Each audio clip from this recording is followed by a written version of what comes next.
Hi! Howdy! How's it going, everybody? Remember that really cool thing that I talked about yesterday that I said we were going to do today? That's canceled. We'll do it Sunday. We're doing it Sunday. Don't worry. It's going to be fun. And we got a great night of stuff for you tonight anyway. All right? We're still going to have a great time. Mal had some dental work done today, and she had to go under. And I had to do more than I thought I would. So I didn't have time to set it up. There's a bit that I had to set up. There's a little work I had to do, so. She had to go under like Australia? Yeah, it was a long-ass flight, yeah. All the way down there? Sheesh.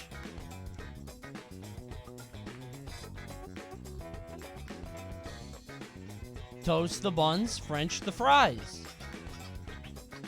Sweep the floor. Here's the ketchup, sweep the floor. I don't know all the words.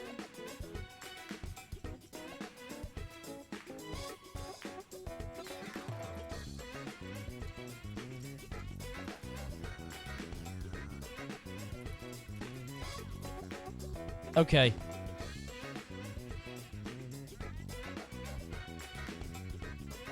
Dude, I love this site so much.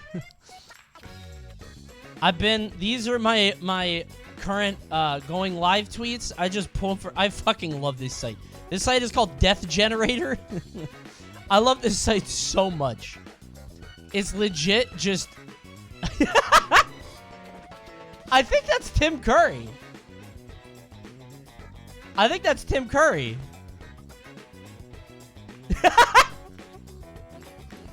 You have them both talk? Oh, this... Ow! I love this site so much, dude. They've got every single game on here. Cook those buggers right now. Good start. Elvira? Hubba hubba.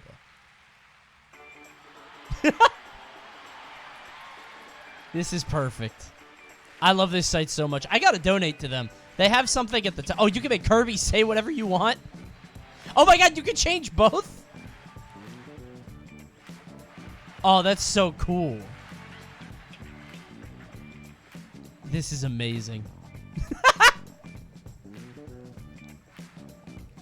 This is the best. You can make Sub-Zero say anything. You can make a cop say anything. God, I love this site. What is Scunny Kart? Like skunk? Looks like Mario Kart. Sonic 1. Spyro 2? Oh, that's like the GBA version. Star Fox. Both Mario 64s. That's amazing. Oh my god, look at that guy.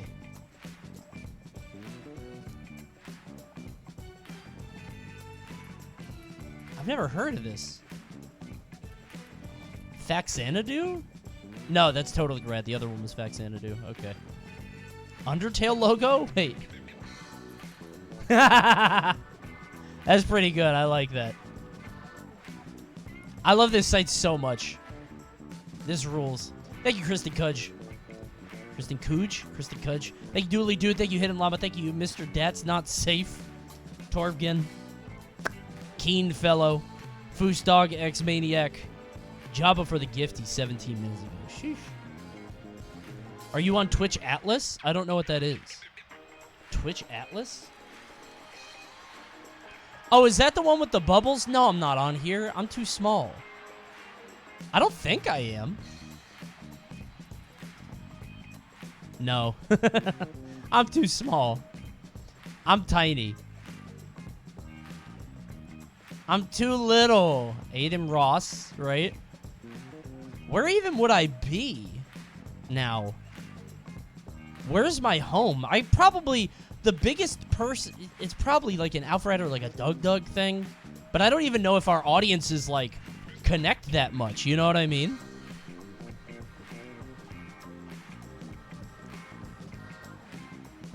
I don't have much crossover. I'm on my own island. Where's Sajam? Damn, Sajam's here. Where's he? Ludwig is actually on his own island out here now. Mango, BTS Smash. He's there. Leffen's on here?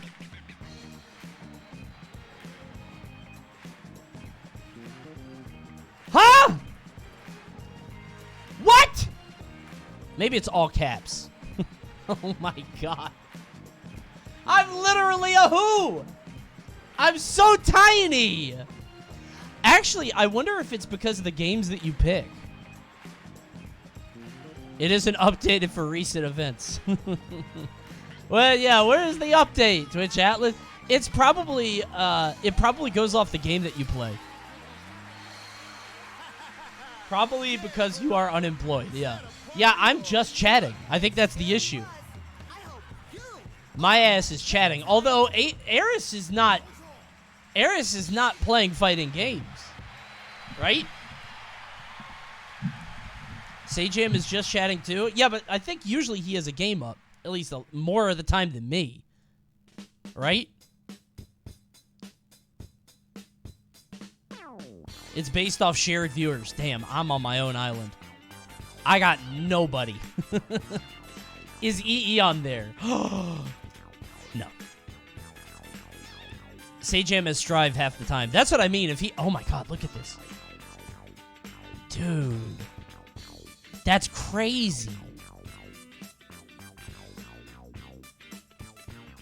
This is so cool. Oh my god. Oh, there's him. Damn, look at all those connections. Dude, there's no crossover. I'm on my own. On my own little island. By the way, the views came back on the latest video. YouTube came to their senses, which is nice. We're good. Now, it was 6 out of 10, but hey, it's better than 15 out of 10, right? Who's that all the way on the right? Edelix? Only connection is Germa.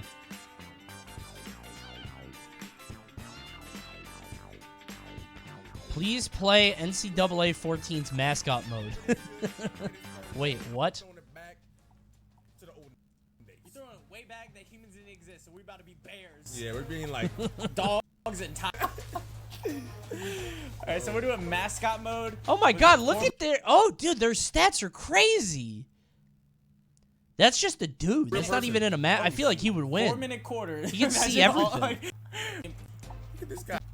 Are they all Be an Oh, I elephant. like Puddles. That's a cool one. All right. That's that guy's This guy, name, right? I'm Puddles, about to be the an duck. elephant. Right? That's a cool one. All right. Look guy. at Look at Purdue him. I'm about to be Pete. an elephant. Ew. I don't like that guy. Wait, The Mountaineer. people. Yes. Alright, I kind of like this. Hey, Coney, the other day was my birthday. Yeah, me too. Every day that isn't your birthday is another day that's not... Yeah, the other day was my birthday too. It was in September. It's raining. Okay, so it's a bunch of... Look at all the trees. There's no arms. Excellent kick. How did I get Yeah, how do they get the ball? They don't. no arms? Do they not catch it? He scrambled. These things are fast. Did he catch it? Oh, oh this rules.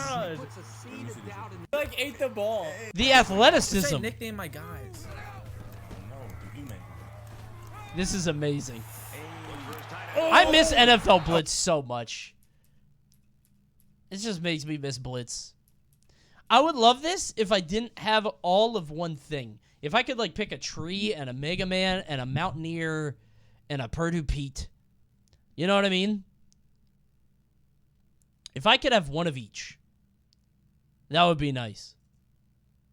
That's neat. This is 14? NCAA football 14? That's so old. Do they not have this anymore? Could a current Mutant League football exist today? I think it does. Pretty sure that shit is on Steam. Hold on.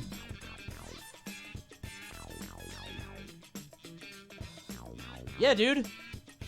Mutant Football League came out in 2017. There's a demo. I liked hockey way more. Mutant League hockey went crazy. They didn't want to monetize college students for the longest time. Yeah, I remember that. So they just had the numbers in the games, right? So, like, if there was, like, a star player that was number 28, in that year of the game, number 28 would be, like, 99 overall. But they wouldn't use their name. They would just be like, number 29 is putting on a clinic.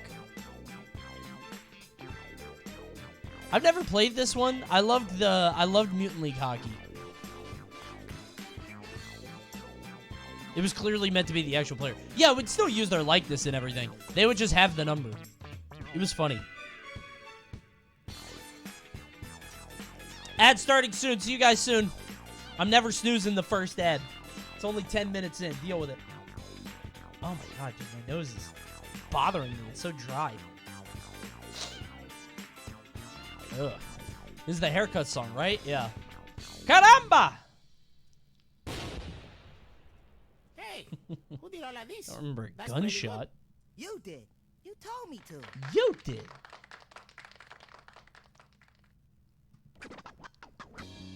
Can't imagine getting ads.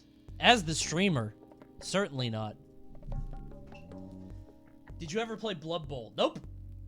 Never ever. Not once. Wasn't that the same thing? That was like a Warhammer thing though, right? That was like Warhammer football, right? Something like that. Is there a way to put two images like, okay, there's got to be a site where I could, how do I put this? I could load two images and then I click one and one of them randomly loads. Like I'm opening two doors, right? There's got to be a way to do that. Do you get what I'm saying? Reddit 50-50. Kind of. Yeah, but I have two images I want to use. Okay? It's basically 50-50, but I upload both images. Alright? It wouldn't be hard to program. There has to be a way to do it. So it's one click and at 50-50 is the result? No. So I want two doors, okay? Door 1 and door 2. Door number 1, door number 2, okay? And then whichever one you click is the one that pops up. I can do this, though. I know how to do this on my own. Hold on. I'm going to do a scuffed version of this, okay? Hold on. Because we have two possible diverging paths we could go down tonight. And we're going to do both, but we're going to do one first and one second. Tonight's a react night, by the way. Tonight is for reactioning. Tomorrow is something people have wanted for a very long time, so be ready for that, okay? No mojo. No mojo. Not one. Not even one tonight, okay? Not a single mojo. Okay, hold on. Let me see if I can get this working. Yeah. All right. I'm going to do it this way.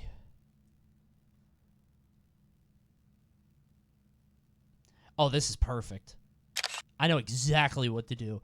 All right. Tomorrow's the return of Web Surf Wednesday on a Thursday. Weird choice. No. Tomorrow is actually a sponsored stream, which means, you know, if I'm sponsored, the sponsor bits, I'm willing to do a little bit more. Maybe a little bit more. It's not raid. It's not raid.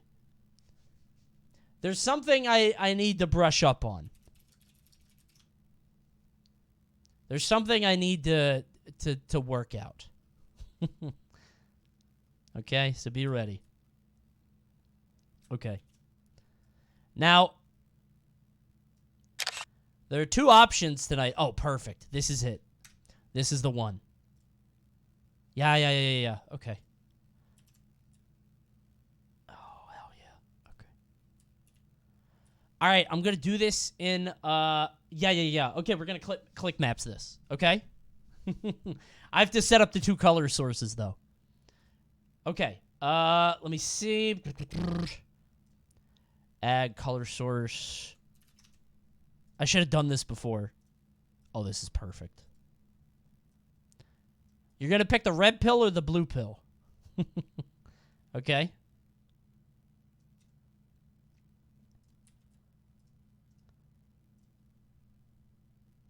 Oh, actually, I should just do that. Okay.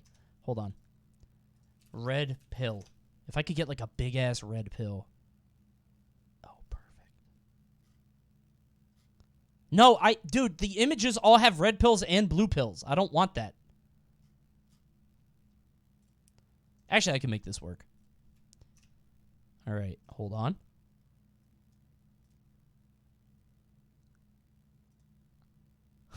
This is so stupid. I am over baking this to shit, but I love it. Where did this save? Show 'em folder. It's in there. Okay. All right. Okay. Hold on. I'm almost done. I'm almost done. I'm almost done. I'm almost done.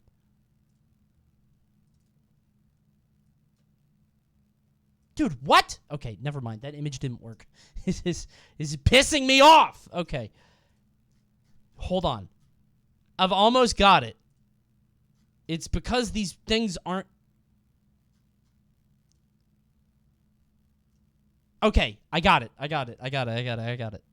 Yes. Yes. It's because I got a GIF, and the GIF didn't work for some reason. This one will. Yeah. Here we go. Okay. Okay, here we go. You guys ready? Oh, perfect. I offer you 2 choices, okay? No. God damn it! Oh my god, what did I do? I broke it. What? What? Somehow I deleted my screen. What? How did I do that? What? Hold on. Okay. This is... Okay, I got it back. I think I hit a bug in OBS. This is so stupid. It's been so long. I have to do this tonight. And it's taking me so long to do. This is not worth it. But I'm already locked in anyway. Okay, here we go. I'm already locked in. Here we go. We're good to go. Yes. Got it. Oh my god, you guys are going to be so happy. Okay, here we go. You guys ready?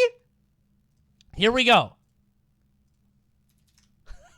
This is so stupid. Okay. Now.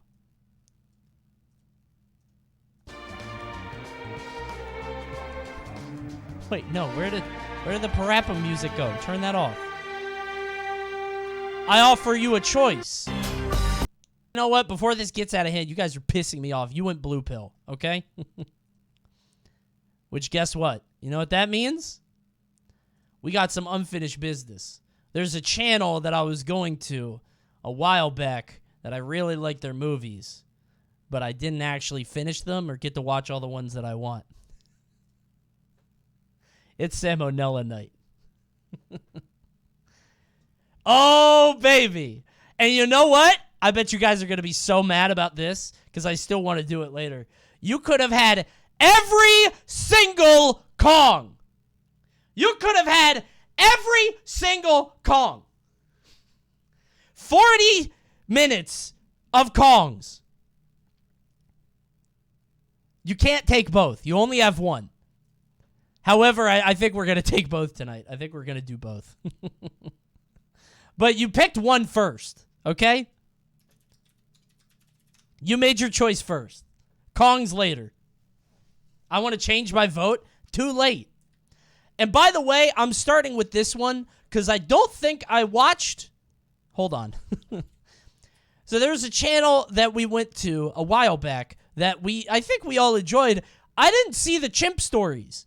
And I had to make sure because I was like, I'm pretty sure I would have watched chimp stories. And that's why this is halfway through, and I skipped through it, and I don't think I watched Chimp Stories. I don't think I saw that. I need to know the Chimp Stories. Sit at the...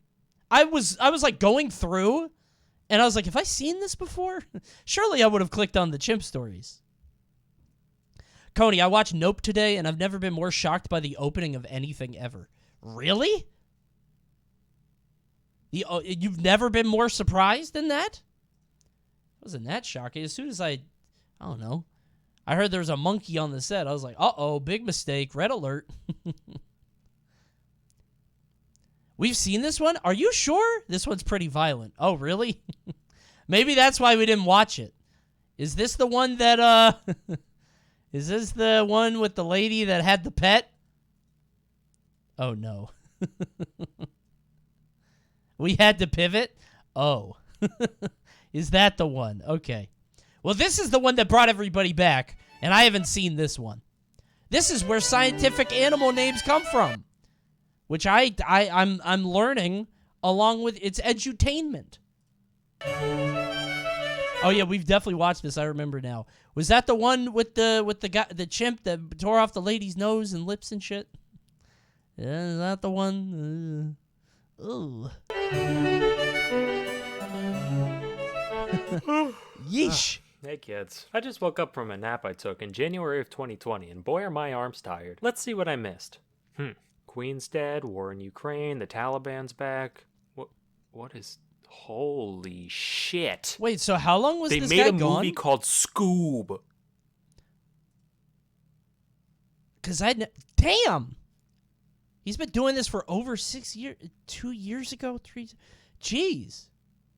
So this guy was like all over the place, and then he just dipped off. I'd never heard him before we watched the Terrare movie, which was enlightening, to say the least.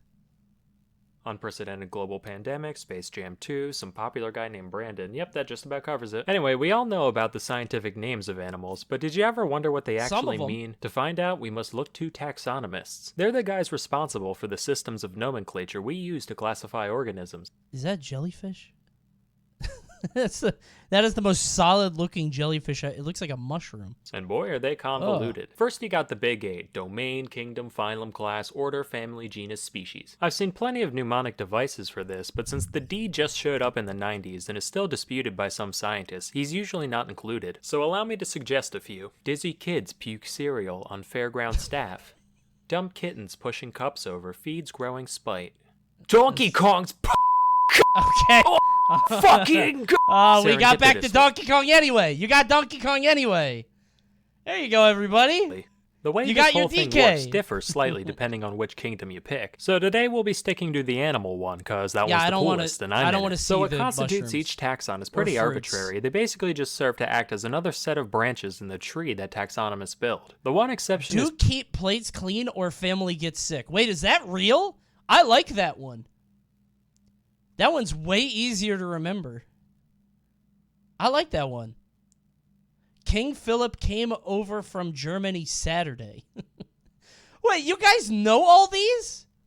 These are real mnemonic devices? I had never learned this in school. I know please excuse my dear Aunt Sally, which is, I think, the order of operations. And never eat shredded wheat, which is northeast, southwest, which is weird because it's only 4 things. I don't know why I would need that for 4 things. And also, you're supposed to eat shredded wheat. I think it's like good, right? Never eat sour watermelons. That's so much better. Why did I get the dumb one? My school situation and your school situation was so different. I learned about how tongues have different zones on their tongue. Like, the tongue has different taste bud zones. Apparently, that's not true. I learned about the food pyramid where you're supposed to eat, like, 80 donuts a day because of bread. And apparently, that's not true. Pluto is not a planet. That's not true. Like, I don't know, man. I lived in a different world than you guys. A species, which is The tongue thing literally is, though. What? What do you mean it is true or it's not true? I don't know what you mean.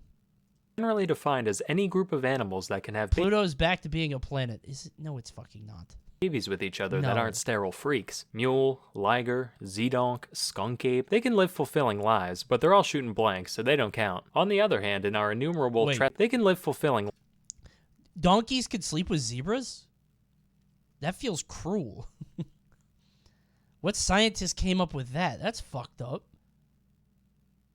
Why not? Dude. I don't know. I just, it's not good. I don't know why not. I just don't like it. I don't want to think about it.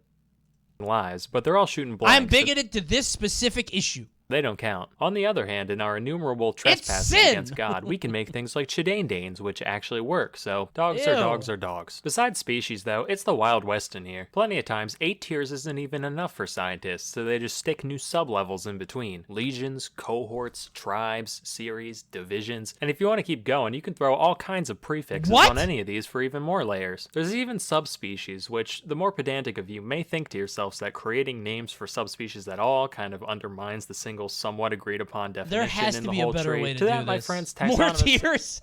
There has to be a better way to do this. I hate scientists. say, but while that's Even pretty more complex, now. the actual names themselves are pretty easy to wrap your head around. Though taxonomists may hide behind their fancy Greek and Latin, the Vulgate is no substitute for wit. Now, I've scraped through the scientific names of a load of species, Jesus and most of them can be Christ. split into a few categories. The simplest ones are the animals that already have names in Greek or Aw, Latin. cute. It's a lion, I'm calling it Leo. Done. Tiger, it's a tigris. Cat, it's a caddis. Easy. Multi-word names can be translated the same way. For the golden eagle, we got Aquila chrysaetos. Gold eagle eagle. They decided to be a show-off and do eagle in Greek and Latin. Essentially the I same was though. gonna But if say, a those are the species is same too words. specific Okay. or exotic for a one-to-one translation, that's when you gotta get a little creative. A lot of the time, inspiration comes from just giving the creature the old once-over and Big duck. pointing out some cool-looking body Duck parts. is Generally, largest. the more distinct of an identifying feature it Tell is, me what the it more is. What's likely the it'll get in the ostrich? name. For example, Homeboy took one look at this thing and said, "Yup, red triangle slug. I'm going on break." We call this thing a fucking unicorn, almost like that means one horn or Oh, something. that's kinda also, cute. some guy deadass looked at an octopus and said, "Well, all they got is heads and feet. I'm gonna call them headfoot." And now biologists everywhere say cephalopod unironically. Oh my god, that is what that means. I thought cephalo was head. I didn't know pod meant feet, but that's like an isomopod. The one with the little legs, all the things. Isopods. Right? Well, you know the one. Podiatrist? Yo! Language is fun! I love the English language. This is great.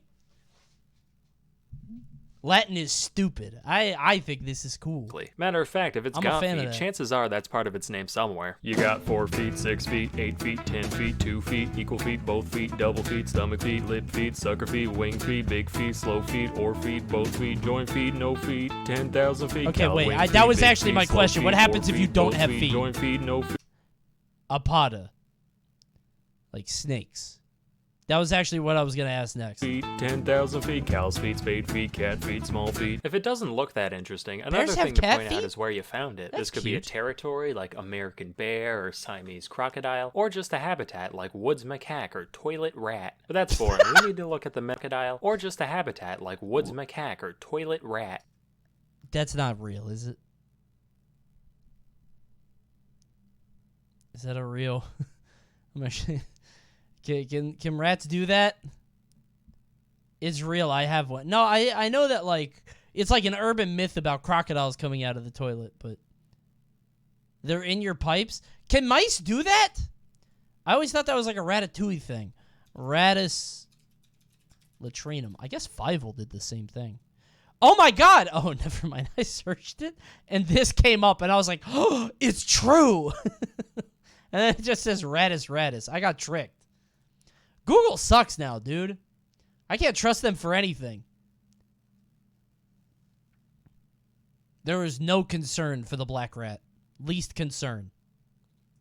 But that's boring. We need to look at the men behind the magic and what drives and motivates them. Now, if there's one thing that the scientific community loves, it's clout. And there's no better way to go down in history than plastering your own name on some shit you found. But not all fields have the same volume of things to scribble the old John Hancock over. On the one end, you got physicists just making up their own slightly different form of ionizing radiation measurement. Yeah. And even then, only the top dogs got away with it. Now, zoology, any little goober flouncing through the underbrush can say, this one has 13 spots, but the one in the book's only got 11. I will call him Splinkus's ladybird. Isn't this like something in biology? Like you could find a bug, right? Or like a what is it? You can find a like a cell or something. They just named something after Sonic, right? And Robotnik. Didn't they just named there's like bacteria after germa? Proteins, right? Yeah. Someone named a millipede Taylor Swift yesterday. Yeah, could you just name things anything at this point? There's a flower named after Pikmin. What? Really? Sonic Hedgehog is a gene that caused developmental issues. Wait, really? Sonic does? Why would Sonic do that? Don't say true! Guys! Stop truing. Why do we...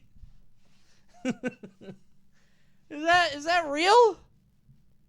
It's unironically true. Why would you give it... At least make it Robotnik or Shadow. Like a bad thing, right? Intrusive thoughts won over that scientist. Must have been a Genshin fan. It literally causes cancer. Sonic the Hedgehog causes cancer? That blasted hedgehog ruining my development. Sonic the Hedgehog protein. What? Coded for the SHH gene, named after Sonic the Hedgehog. Signaling molecule is key in regulating embryonic morphogenesis. SHH controls organogenesis and the organization of the central nervous system. Whatever, dude. What does it do? Abnormal activation has been implicated in various types of cancers, including Jesus, Sonic! The fuck is your problem? That's no good. There's too many geniuses, bro. Too many proteins. You just name that shit after anything. Alternatively, I want my own protein. plenty of biology. Wait, what? Robotnik? Wait, what? Wait, did I miss it? Hold on. The gene was named by Robert Riddle, a postdoctoral fellow at the Tabin Lab, after his wife Betsy Wilder came home with a magazine containing an advert for a game Sonic the Hedgehog. In the zebrafish, 2 of the 3 vertebrae are duplicated. Named as Tiggy Winkle Hedgehog, named for Mrs. Tiggy Winkle, by Beatrix Potter, who I think made Peter Cottontail, right? And Iha Ehib, formerly described as a Echidna hedgehog, named for the spiny anteater and not Knuckles. Oh, what? Dude, scientists are geeks. Where's Robotnik? Near the end? Oh my god. Robotnikinen. Robotnikinen.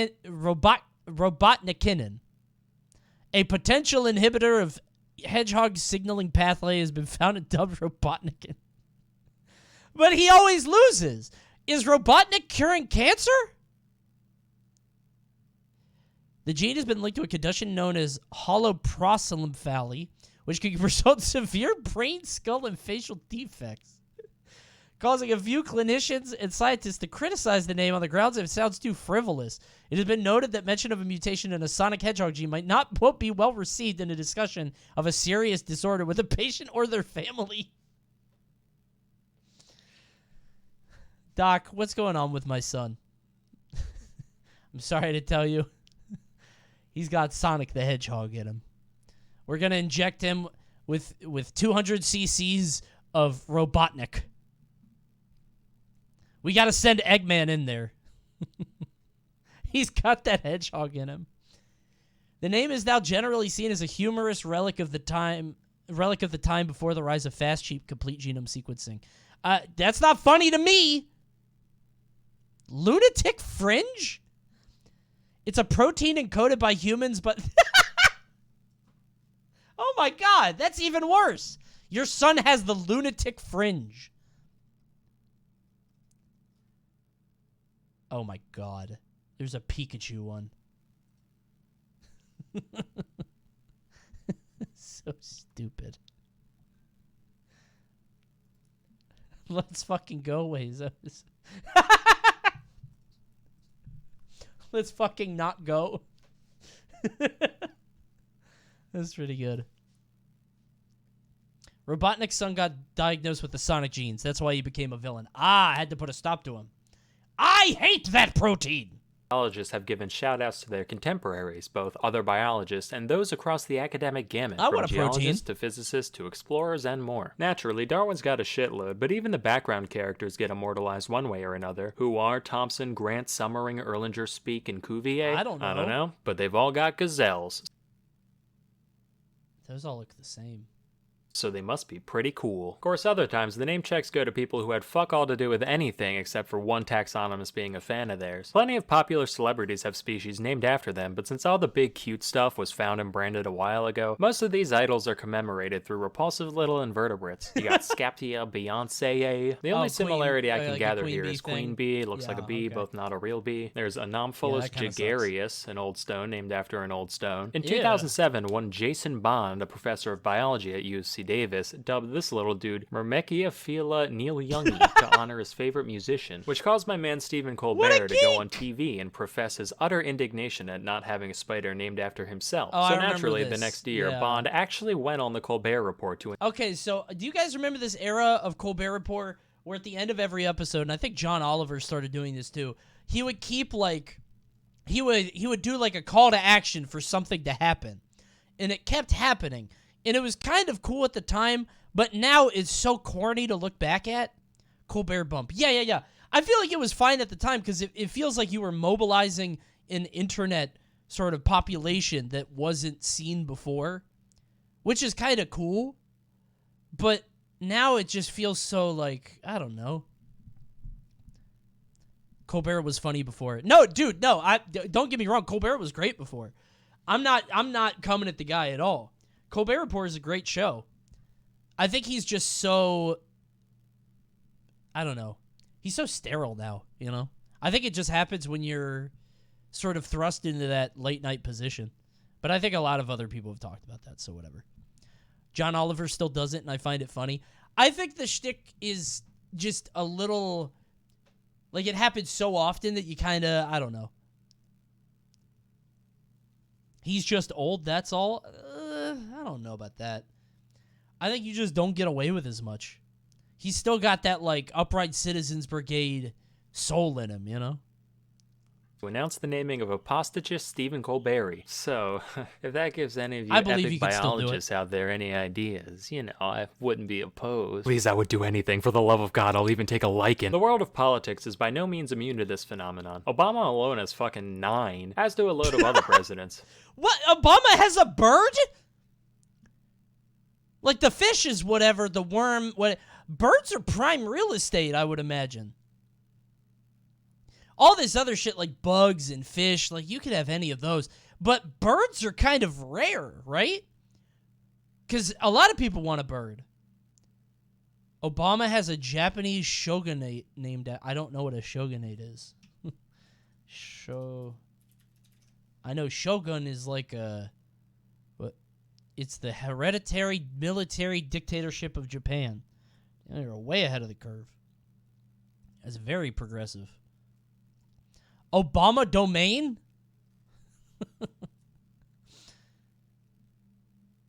Wait, what? Obama Castle? Well, are you sure he was born in America? I think I remember hearing something about this. Where's that birth certificate? Wait a minute. I think they were onto something.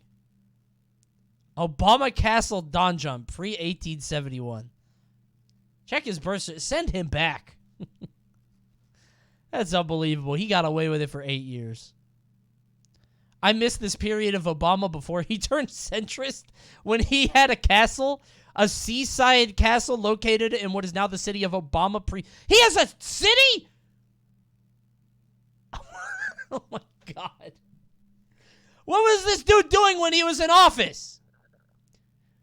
He's got a city, a castle. This is absurd.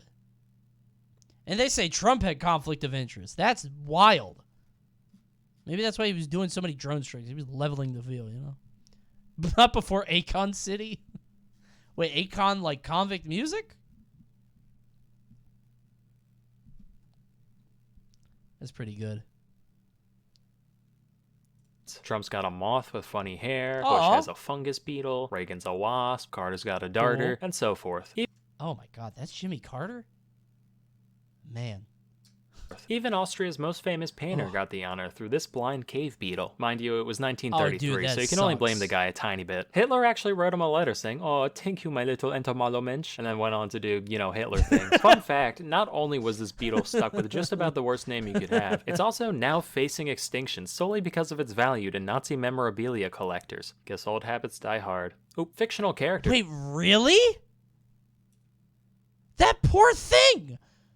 You're just a little fucking beetle trying to live your own life, and now people call you Hitler, and a bunch of skinheads try to snatch you up, try to put you in their little scrapbook. Because of its value to Nazi Why can't we change its name? Well, it's too late now. memorabilia collectors. poor guy. Guess old habits die hard. Oh, man. Fictional characters have their fair share of species under their belt. On the topic of evil beetles, this one's named after Darth Vader because he kind of looks like his helmet, I guess. This was actually named by the same guy That's who a did the little Bush big, but one and kinda belongs to the cute. same genus. There's also this mite, genus Darth Vaderum, which is a lot more accurate and frightening. That's In stupid. 2012, a single bone from above the eye socket of a hitherto unidentified theropod dinosaur was being studied. And suddenly, under the light of the full moon, the guy working with the specimen had his neck covered with hair and his lips clench into a pog and his endocrine system fill with soy, and he said, "It's just like the eye of Sauron." And then he started chewing on Funko Pops and sweating God. cream of meme and snorting G Fuel and shitting D20s everywhere until the prostate my stimulation God. made him. The dino's genus is now Sauroniops, from Eye of Sauron. Oh my God, I would... If I was in a lab with that dude, I'd probably beat him up. This spider That's Coney. No, it's not. Oh my God. No way. This is now pissing me off. This sucks because now we have a whole generation of nerds that grew up on nerd culture who are going to like name this shit. Oh God, it's going to be even worse as we get older. What's nerd shit now though? I feel like Gen Z doesn't have the same kind of issue, right? Does Gen Z still have the same Minecraft, you think? Yeah, but no, but like Minecraft isn't like... There are no characters in Minecraft to name animals after. Right? Among Us bug. Wait, you're right. Undertale! Oh my God, we're gonna have a Sans bug in our lifetime. You're right. Dude. Oh my God. Anime? Oh, dude, you're right. My bad. I was thinking too limited scope. You're right. I was thinking like Harry Potter, like the shit from my gen, like Harry Potter, Hunger Games. I don't know. What were those young adult series? Escape Room or something? Whatever that one with the chick from Secret Life of the American Teenager was. You know that one. Rick and Morty. Oh, it's only gonna get worse. As the nerds grow up and become zoologists and entomologists. Is that the bug one? No, entomology. Wait. Isn't entomology... That's words, right? That's like the naming of things. Oh, I got it? Yeah, and the words is etymology, not ent. Entomology is bugs. Etymology is words. Bow. Got another one.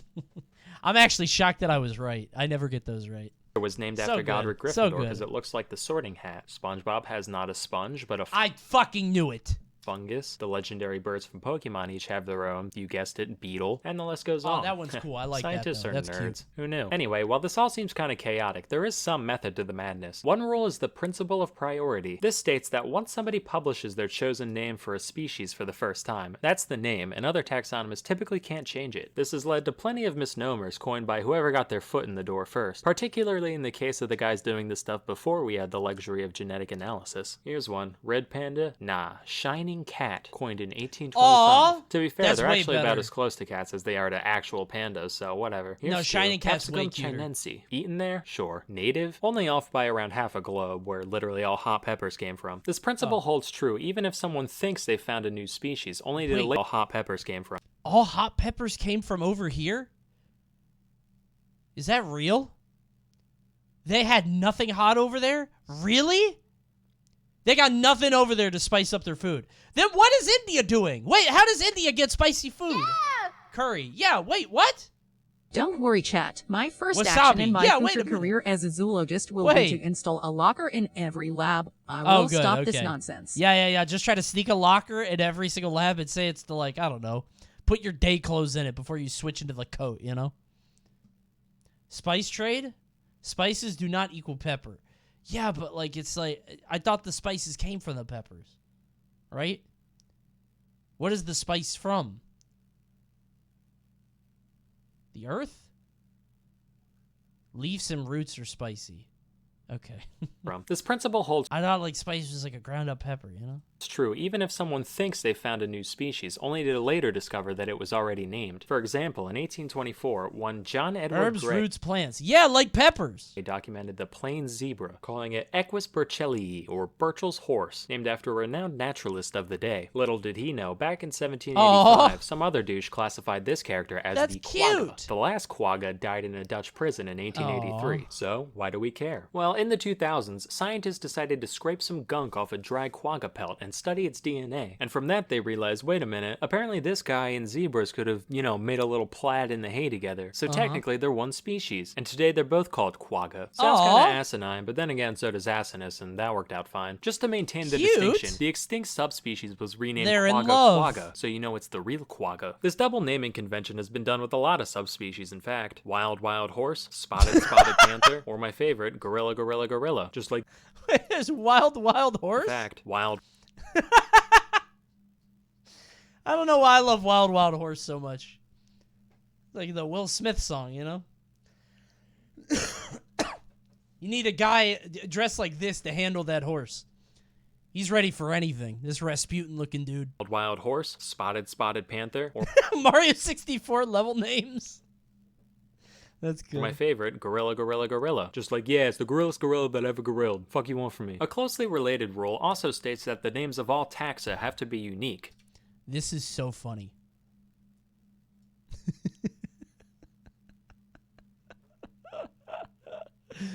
Welcome to the stream.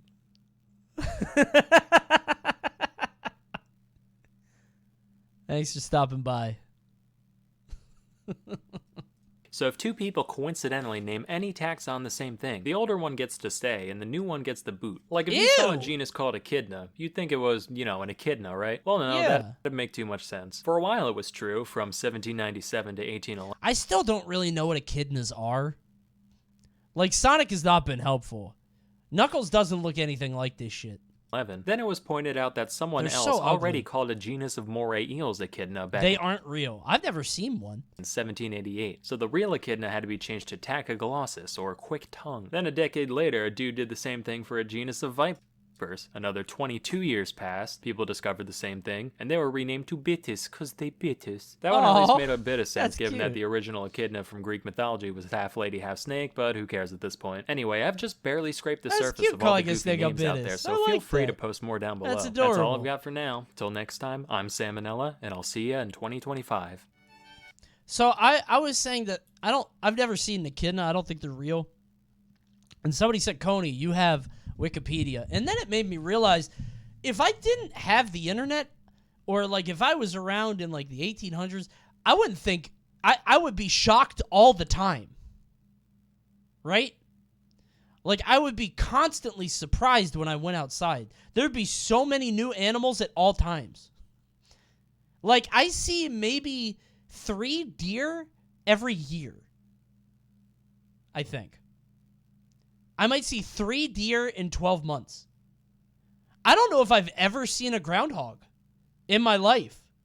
But what the fuck is that? What? If I did not have access to media and the internet, I think I've seen maybe 10 raccoons in my entire life, not on the internet. Maybe. That's crazy when you really think about it. I wouldn't even think wolves were real. I've never seen a real wolf that wasn't in a zoo. How many pigs? Well, I've been to farms, right? Like, farms are different. You're blowing my mind, Coney. Isn't it crazy? Like, seriously, think about it. That's nuts to me. That without media, we wouldn't know about any of these animals. I wouldn't know what an owl was. Dude, I don't think I've ever seen an owl. A bear would horrify me. Well, maybe that's why they thought there were, like, monsters and shit. I know that's, like, the sea monster thing, right? Of people seeing this stuff and not knowing what to call it. That's horrifying. There's an owl in the Bambi movie. That's what I'm saying, though, is that without the Bambi movie, which introduced me to, like, 50 different animals, including quail, I wouldn't know what they were. That's crazy. I think you just figured out how people came up with dragons. They just gaslit themselves. Oh, yeah, obviously. I think a lot of people would do that. But I don't know what the giant dragon was, right? Like, what was the dragon? Because we don't know any lizards that are that big. Was it a Komodo dragon? Dinosaur bones? Dinosaurs. They had to run into something, right? In the first Punic War, the Carthaginians pulled up with elephants, and the Romans thought they were demons from hell. Bro, imagine seeing an elephant for the first time. Horrifying. Oh my God. I would arrow myself in the head. I'd feel, all right, bro. They opened a portal to hell. It's over. Imagine seeing a platypus. A platypus won't kill me. An elephant, the sound they make doesn't help. Dude, the sound elephants make scares my daughter. I'll be like, Juliet, what sound does a cow make? Moo. What sound does a cat make? Meow. What sound does an elephant make? She goes, no, no, no. She hates that.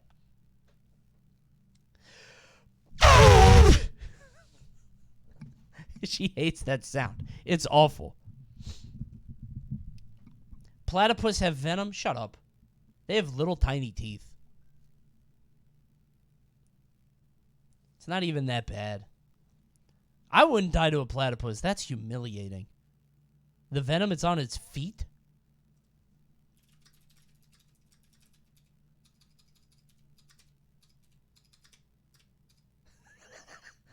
So I wanted to look up, can you die to a platypus? And this is what I got. A BB gun, a fart, a black widow, a bee sting, a nosebleed, the flu, a tooth infection, a broken heart, a blood clot. Why is that the last one? That one's like the most important. Yes. Can you die to a fart? You would have to be able to kill them within a few hours for it to be called a fart-related death. Can I die from my own farts? No. Just curious. All right, can you die to a platypus? While platypus envenoming is capable of killing dogs, the venom does not appear to be lethal to other platypuses or to humans. Damn, keep your dog away from platypus then. Yeesh. That's scary. This has been quite the stumlock. Well, somebody said platypus have venom. I have to see how bad it is, right? I love this worst animal skeletons. I love that one. That one's very good. Platypus can't even kill each other. Yeah, what is the venom for then? Origin of phrases.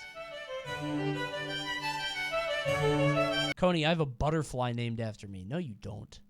Come on.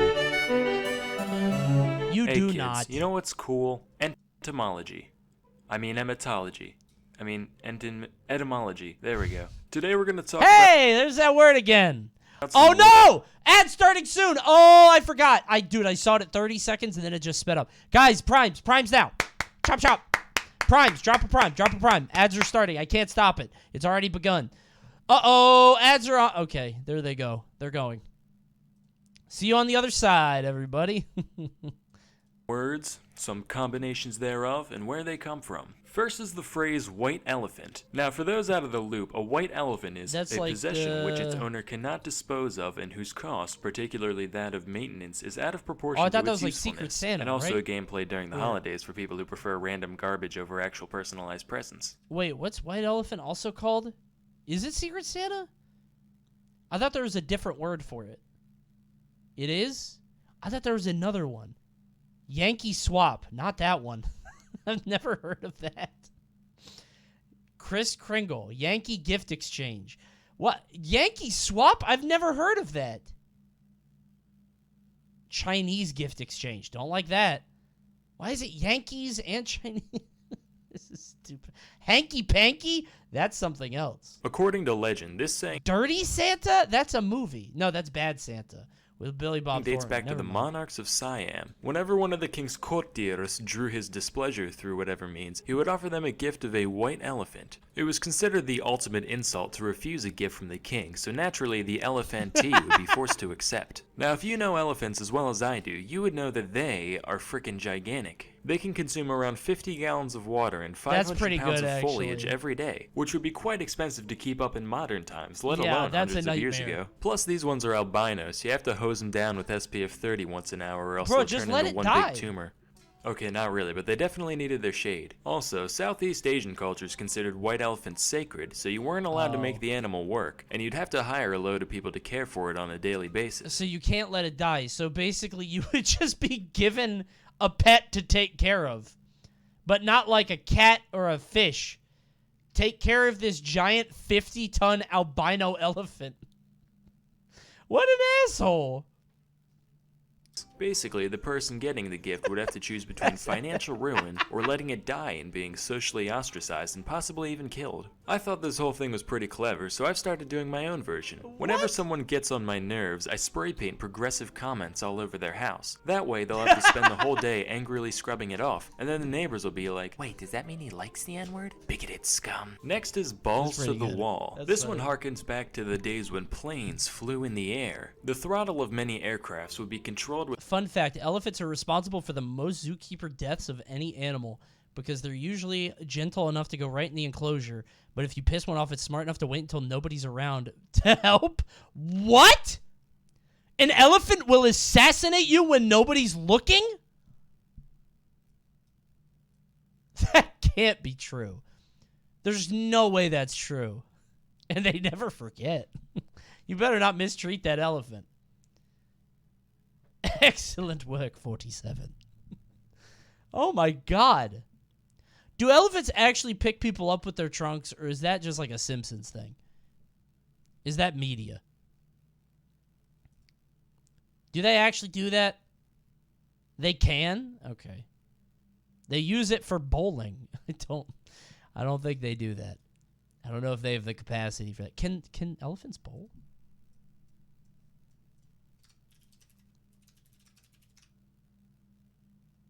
Oh my god.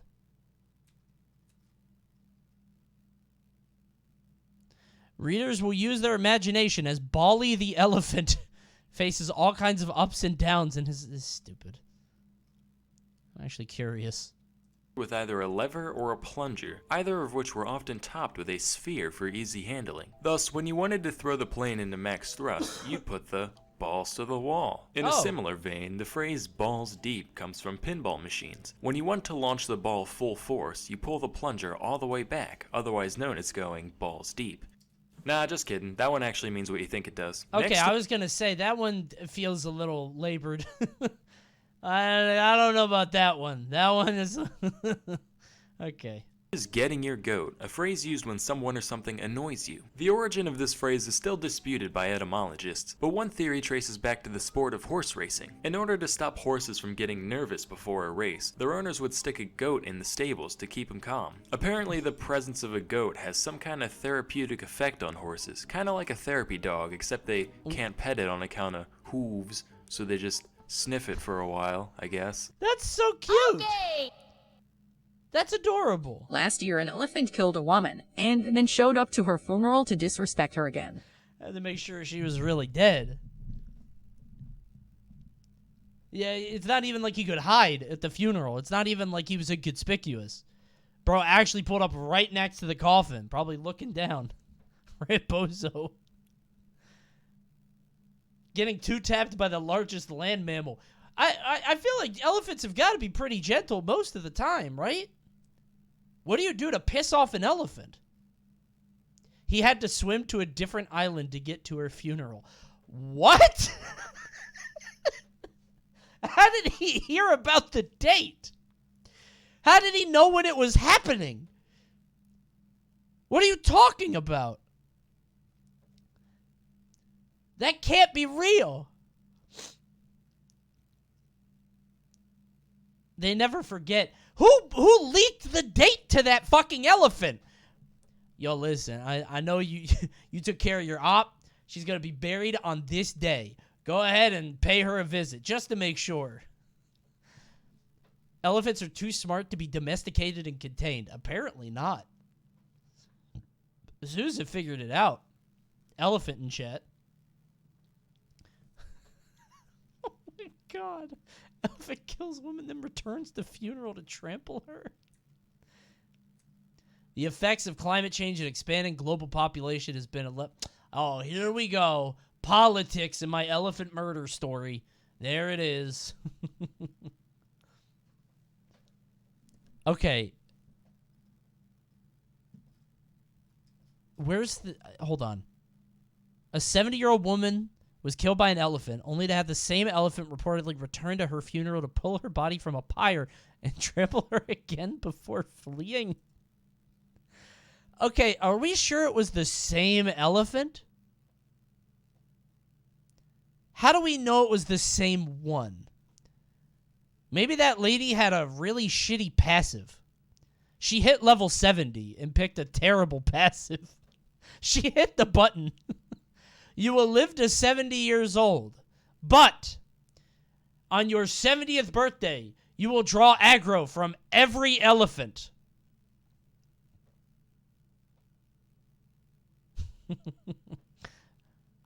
She maxed out, yeah. That sounds like a fun game. You get perks, but every year, once you hit 60 and onward, the perks get harder and harder to deal with, and then you just die naturally. That's pretty neat. That'd be a fun game. I'm going to make that game. Cut to a pack of young The elephant was the final boss, you think? hooligans looking for something to do. I think the elephant is like the monster in Ski Free. Like, you can't beat him. Sniff it for a while, I guess. Cut to a pack of young hooligans looking for something to do besides bootlegging and getting polio. They decide to break into the stables at night and Don't escort take the his goat to goat? an undisclosed Aww. location. Then when the race starts, instead He's of so running straight nervous. ahead like a normal person, the horse would run into the crowd and drop kick a grandma or whatever, and the old crotchety oil tycoon who owns the horse would stand up, shaking his cane, yelling, "Those punks really get my goat." Thanks to modern medicine, anxious horses today can instead be given horsey Xanax to calm them down, which unfortunately means that the days of hot-blooded goat getting are over. However, Wait, why do horses get nervous? Are they anxious about, like, performing in the race? That's cute. Faded than a hoe. The horse actually getting faded than a hoe in the stable. I feel like horses shouldn't get nervous. What do they have to worry about? Nothing's going to eat them. some would argue that stealing horse tranquilizers can be equally rewarding in its own way. But enough of that mumbo-jumbo. Hey, speaking of which, you ever wonder where mumbo-jumbo comes from? Nice segue, Sam. Thanks, Sam. Anyway, strap in, kids. Never This really one's thought gonna be about good. it. Mumbo Jumbo originates from the Mandingo people of West Africa. The Mandingos were a polygamous culture, and whenever a domestic quarrel broke out, they would soon hear animalistic screaming coming from the woods. They look over, and out runs this guy, known as Mumbo Jumbo. Now, Mumbo Jumbo's arrival was considered a big deal to the Mandingo. The whole tribe would sing and dance in the town center until midnight, at which point Mr. Jumbo would settle the dispute. And by settle the dispute, I mean tie the female to a post and slap her upside the head with a stick for an hour, while the rest of the village watched, all hootin' and a-hollerin'. And then he'd run screaming back into the woods, where he would remain until the next complaint arose. Who is Mumbo Jumbo? Who was that man? Bring this back? Who decided to live in the woods and be Mumbo Jumbo? Mumbo Jumbo is an SCP. How come America never had a Mumbo Jumbo? There's got to be a Mumbo Jumbo somewhere out there. Especially in like the 1800s. He definitely exists somewhere. We have the Oklahoma octopus. The what? That's called divorce court? What the Mandingo women didn't know is that Mumbo Jumbo is not, in fact, a wild patriarchal Was deity it just from the the guy? forest, but merely the offending woman's husband or one of his friends wearing a costume made from tree bark and leaves. Anyway, the guy would be babbling nonsense the whole time, which is where the phrase Mumbo Jumbo is derived from. So next time one of your superiors uses the words Mumbo Jumbo in a jocular fashion, that's pretty remember smart, to report actually. them to HR for promoting Wait a African minute, wife that's beating. pretty Anyway, good. that's all for today. Till next time, I'm Salmonella, and thank you for watching. They were pretty smart back then. Alright, bro, listen. If I get in a fight with my wife, I just need you to, like, put on this mask and then run out from the woods and yell some nonsense. And everybody will be so excited to see you. Just go out there and just, everybody's so delighted that you're here. No, Coney, you have to put on the mask. No, they said it was the guy's friends. It's not the husband's. That would be too obvious. The husband can't do it. It has to be the guy's friends. If it's the husband, then it's obvious who's doing it, you know? I'm gonna be Mumbo Jumbo.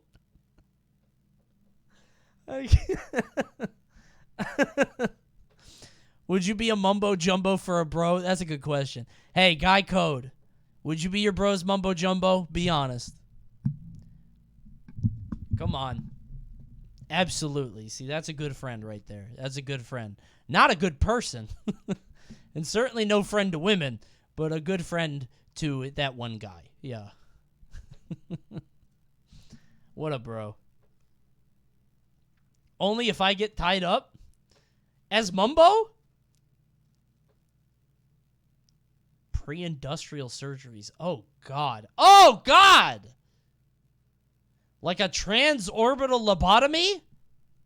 I want to watch this. This is brutal, but I want to watch it. They, like, put holes in your... You said you got a headache, and they would put a hole in your skull? Oh, I'm running it. I'm running it. Oh, this is going to be bad. You can never complain. Yeah. In the 19th century, you shut the fuck up. Accept it. Bro, I got a migraine. Not even like a power drill. You have like the little hand crank one in your skull. Kids, had a bad day? Oh. Well, could be worse. You could be living in a world without modern anesthetic. Oh my Today, God. we'll be talking about some surgical procedures carried out long before the development of medicine. I don't know. as They we would know it prescribe today. cocaine now, for a once stomach you go ache. back Not a all certain bad. distance, the line between my operation tummy and kinda hurt. mutilation is pretty thin. So, for our purposes, surgery I got a refers to tummy ache. any bodily manipulation carried out with the intent of fixing some injury or illness. And away we go. The very first surgery that we have historical evidence for dates as far back as 6500 BC. It's called trepanning, which is a nice word for carving someone's frickin' skull open using nothing but a rock. Maybe a rock on a stick if you were lucky. In all seriousness though, you can see that a good deal of care went into the procedure, which lets... Damn, it's like a bowling ball. This is actually kind of nice. They really care. Does your skull grow back? Well, I guess clearly not. That's a really stupid question. But you know how skin heals itself, you know? You know, if you cut yourself, it's going to heal back. Was that a real question? Yeah. Like if you make a hole at the top of your head, the hole will heal, The skull will not. You know what I mean? Coney is grunk. Me and make hole in head. Hole go away. Or hole stay. Hole and big. Lets us know that this isn't just the result of random injury. Many skulls even showed signs It might of grow healing back. around I don't the know. holes, One guy lost 80% of his brain and had no loss of functionality. Damn, dude. Now that doesn't grow back. Your brain is kind of, you get one of those. If I'm a peasant and my doctor is Coney, I'm fucking dead. I'm like, nurse, hand me the knife. No, the little one. that this isn't just the result of random injury. Many skulls even showed signs of healing around the holes, meaning plenty of the people who underwent this whole thing just got up and went about their day afterwards. Alright, hold on, you No say. anesthesia or rest? Coney, go back. What did I miss? But a rock. Maybe a rock on a stick if you were lucky. In all seriousness though, you can see that a good deal of care went into the procedure, which lets us know that this isn't just the result of random injury. Many skulls even showed signs of healing around the holes, meaning plenty of the people who underwent this whole thing just got up and went about their day after. I told you they heal. They just said they grow back. No, okay, they don't grow back. The skull doesn't grow back. The head grows back. The hole is closed, but the skull stays gone, I think. But wouldn't all your brain juices fall out? What if you did a headstand? Afterwards. Alright, hold on, you say. This all sounds guano insane. No way this was that common of an occurrence. Well, friend, if you've been watching this channel long enough, you should know that if you give human beings the benefit of the doubt, chances are they'll prove you wrong. In fact, so far, over 1,500 Japan skulls have been dug up all across the globe, from Europe to China and even the Americas. Oh, dude, all these people individually drilling holes in skulls. How did human nature come to that conclusion independently all over the world? That's crazy to me. All these people had headaches, and literally the consensus all over the planet was make a hole in that shit. This means that between 5 and 10% of all skulls that we've found from the Neolithic period have had at least one man-made hole scraped into them. What a nightmare! To put it this way, based on that data, there's a greater probability of someone born in the late Stone Age having their brain matter exposed by some shaman with a chunk of flint than someone born in the USA being a redhead. To this day, nobody really knows why this was such a common practice, but most theories tend to revolve around the idea of releasing some kind of dark supernatural force from the patient. Man, I'm getting real sick of all these evil entities infecting our minds and bodies. Yeah. You can say that again. I tell you, I need these demons like I need a hole in the head. No way. Fast forward to 600 BC. Get that demon the fuck out of there. Get that fucking demon out. Cast you out, demon. Over in India, there lived a guy called Maharshi Susruta. Now, this guy was a medical mastermind. He wrote a treatise known as Susruta Samhita, which described countless different conditions, treatments, and yes, even surgeries. One of which is the first recorded instance of rhinoplasty. That means nose job. Nose job. A hornbill's a type of bird. I'm here too. Anyway, here's how it's done according to Susruta. I knew First, that one. You get them plastered, obviously. Second, you use a leaf to measure out the part of the nose you want fixed. Then, you use the leaf to cut off a flap of skin from the cheek or forehead of the patient. This part's important, though. You gotta remember to leave a little piece of it still attached. Otherwise, you just got a chunk of dirty dead face meat on your hands. Now, wherever you're looking to stick the new flesh on, you rub that part right on your mouth. Also, you're gonna want to stick 2 plant stalks in their nostrils so their nose keeps its proper shape. Doctor, stop! Slap the skin on, suture it, dust it with licorice powder for some reason, and cover it with cotton. Sesame oil should be regularly applied until the skin is fully healed. If you're like me, I already do that by default, so it shouldn't be an issue. Are there any noses that ugly? There can't be any nose worth going through that. Let him cook? Do not let him cook. There can't be any. Chad is so mean. Why would you say that? Why was that your first response? Why is this the first thing you said? Where did that even come from? Why is Chad that mean? Instantly. That was so mean. For no reason. What did I do? If I was sensitive about my nose, you know how bad that would hurt? That's so... I didn't even think that. Exactly! Why is that people's first reaction? Why the fuck say fuck me for? What did I do? Finally, For real, though, people overthink noses. I don't know if that's true. I've seen some noses, I'm like, ah.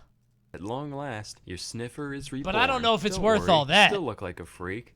Just slightly less so. Moving on, our next surgery took place in poor 10th guy. century Spain on Sancho I of Leon, otherwise known as Sancho the Fat. Now, normally back in the day, having some meat on your Oh, bones hell was a no. sign What of is wealth Sancho and up to? power and all that, but this guy was like TLC documentary tier, to the Jeez, point where he Sancho. could hardly function as a human being. So his constituents said, "Greetings, your thickness. Yeah, you can't be king anymore on account of you keep breaking every horse we give you, and nobody wants to wash between your accordion-like neck folds no more." After his adipose got him deposed, Sancho decided to seek medical help for his condition, under the oversight of well-reputed physician Hasdai ibn Shaprut, which is an Okay. anagram for paintbrush aids. Now, if there's one thing that medieval man understood, it's practicality. Lap band, gastric bypass, belly balloon, these all Oh. exist to help people who don't have the self-control to stop eating so much on their own. But Dr. Shaprut Oh. didn't believe in beating around the bush. He said, well, why don't we just stop the patient from shoving food into his own greasy maw in the first place? And decided to just up and stitch Stitch the it. dude's lips. Yeah! After the operation, the Hell only nutrients yeah! that Sancho received came through a straw, in the form of a mixture known as We're eating thoraika, soup which was forever. a complex blend of several herbs, fruits, and seeds. Actually, an including Abe's opium. Odyssey moment. It was basically the closest thing you could find to lean at the time, and lean he Drink became, up! losing around half his weight before ascending to the throne once more. Damn! So this is the part of the video where I pander to the desires of the audience. If there's one thing I know you internet people can't get enough of, it's things going inside people's eyeballs. Oh, this is the lobotomy, isn't it? Pivot? Oh no, we're staying on the course. Coney, hit play. Let's talk about cataract surgery. The art of what? dealing with Oh, I didn't know people's that. clouded lenses has been around for Oh! millennia, believe it or not. That's Get in just there Ruth, and that guy clean it! from earlier, actually talking Clean about that the shit most up. common Oh procedures no, not this asshole again. Oh no, he's back at it again. Oh for no. cataracts for He's most at of it civilized again! history, which is known as the couching method. Couching is done by taking a sharp object like a needle or a thorn and ever so gently stabbing their eye hole at weird angles until the lens What? moves out of Stop! the way. No Stop! lasers, no sedatives, Oh no my God. paralytics. Hey, he fixed just it, a though. rusty old pin and some elbow grease. Hey, he fixed it. The way God intended. The majority of the time, this operation didn't work, usually just Oh. damaging the already blind eye irreparably. Oh, never Shocker, mind. right? And even if it did Alright. go as planned, you still, didn't have a lens in your eye. So you essentially went from, I can't tell if I'm dead or not, to, ah, yes, it is quite yellow out today. By God. Something moved somewhere. A slightly more refined version of this operation is the suction method, which dates back to at least the 10th century AD, Oh, if God. not older. This procedure is described as requiring, quote, a large incision in the eye, Oh! a hollow needle, Oh! and an assistant with an extraordinary lung capacity. Though this reads like the setup to the world's most horrifying party trick, it's actually the bare minimum number of tools needed to completely extract the lens from the eye. In case you didn't pick up on how, here's a diagram. This method generally saw a greater success rate and fewer complications than its Why did I non-extracting watch counterpart. So hopefully Why you did can I sleep well watch tonight this? knowing that the number of human Oh beings my who have sucked a God. piece of somebody's living eyeball through a straw My viewers dropped by 60. is above zero. Anywho, let's all just be Oh thankful my that we live in God. an era where procedures like these are a thing of the past. People Now got the remember, fuck kids, out. Even though the I'm surgeries I closing described this here shit. do sound Let pretty me easy out. to pull off, please don't try them at home. But if you my do, God. please put it on Live Leak afterwards. But you know what you can do at home? Learn stuff about things with Oh, dude. They didn't even talk about transorbital lobotomies. Kongs, please show us the Kongs. No, you picked the red pill. And here is where we are. You red pilled and now, oh wait, no, you blue pilled. You should have red pilled. You should have picked the red pill. You picked the blue pill. You fucked up. The blue pill was the bad one in the movie, too, right? You should have known better. Diogenes? This guy? The guy that pooped himself a lot? I get... All right. Please, something fun. Well, we'll see. I don't know. Coney, I picked the red Hey pill. kids, Yeah, time but your for another peers did hot, not. steamy load of knowledge dripping down your neck and chest. Today, Diogenes is the dude in the pot, right? Is it Diogenes, the dude in the pot in the game? Right? Yeah, the pot guy. That's what it was. talk about the greatest mind to ever live. Nope, not him. Nope. Keep trying. Who I'm really referring to is the ancient Greek philosopher known as Diogenes of Sinope. Diogenes followed the school of thought known as cynicism, far from Toss, Coney. What are you saying, toss? What's toss here? What? A slur for... Oh, 5 years ago. Wait, what? 5 years ago? Ew, ew, ew, ew, ew, ew. That was gross. Chat, that was gross. That was... Don't do that. That was nasty. Oh my god. Ta-da! When you see the eels, just mute. The eels?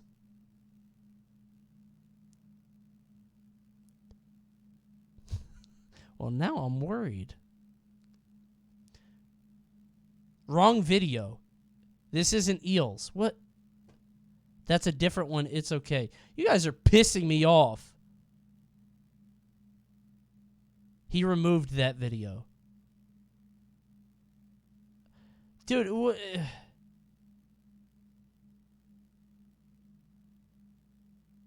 Huh? Mute when he gets the chickens. Where are the chickens? Wait a minute. There it is. Wait a minute. It's fine, chat is wrong. Okay.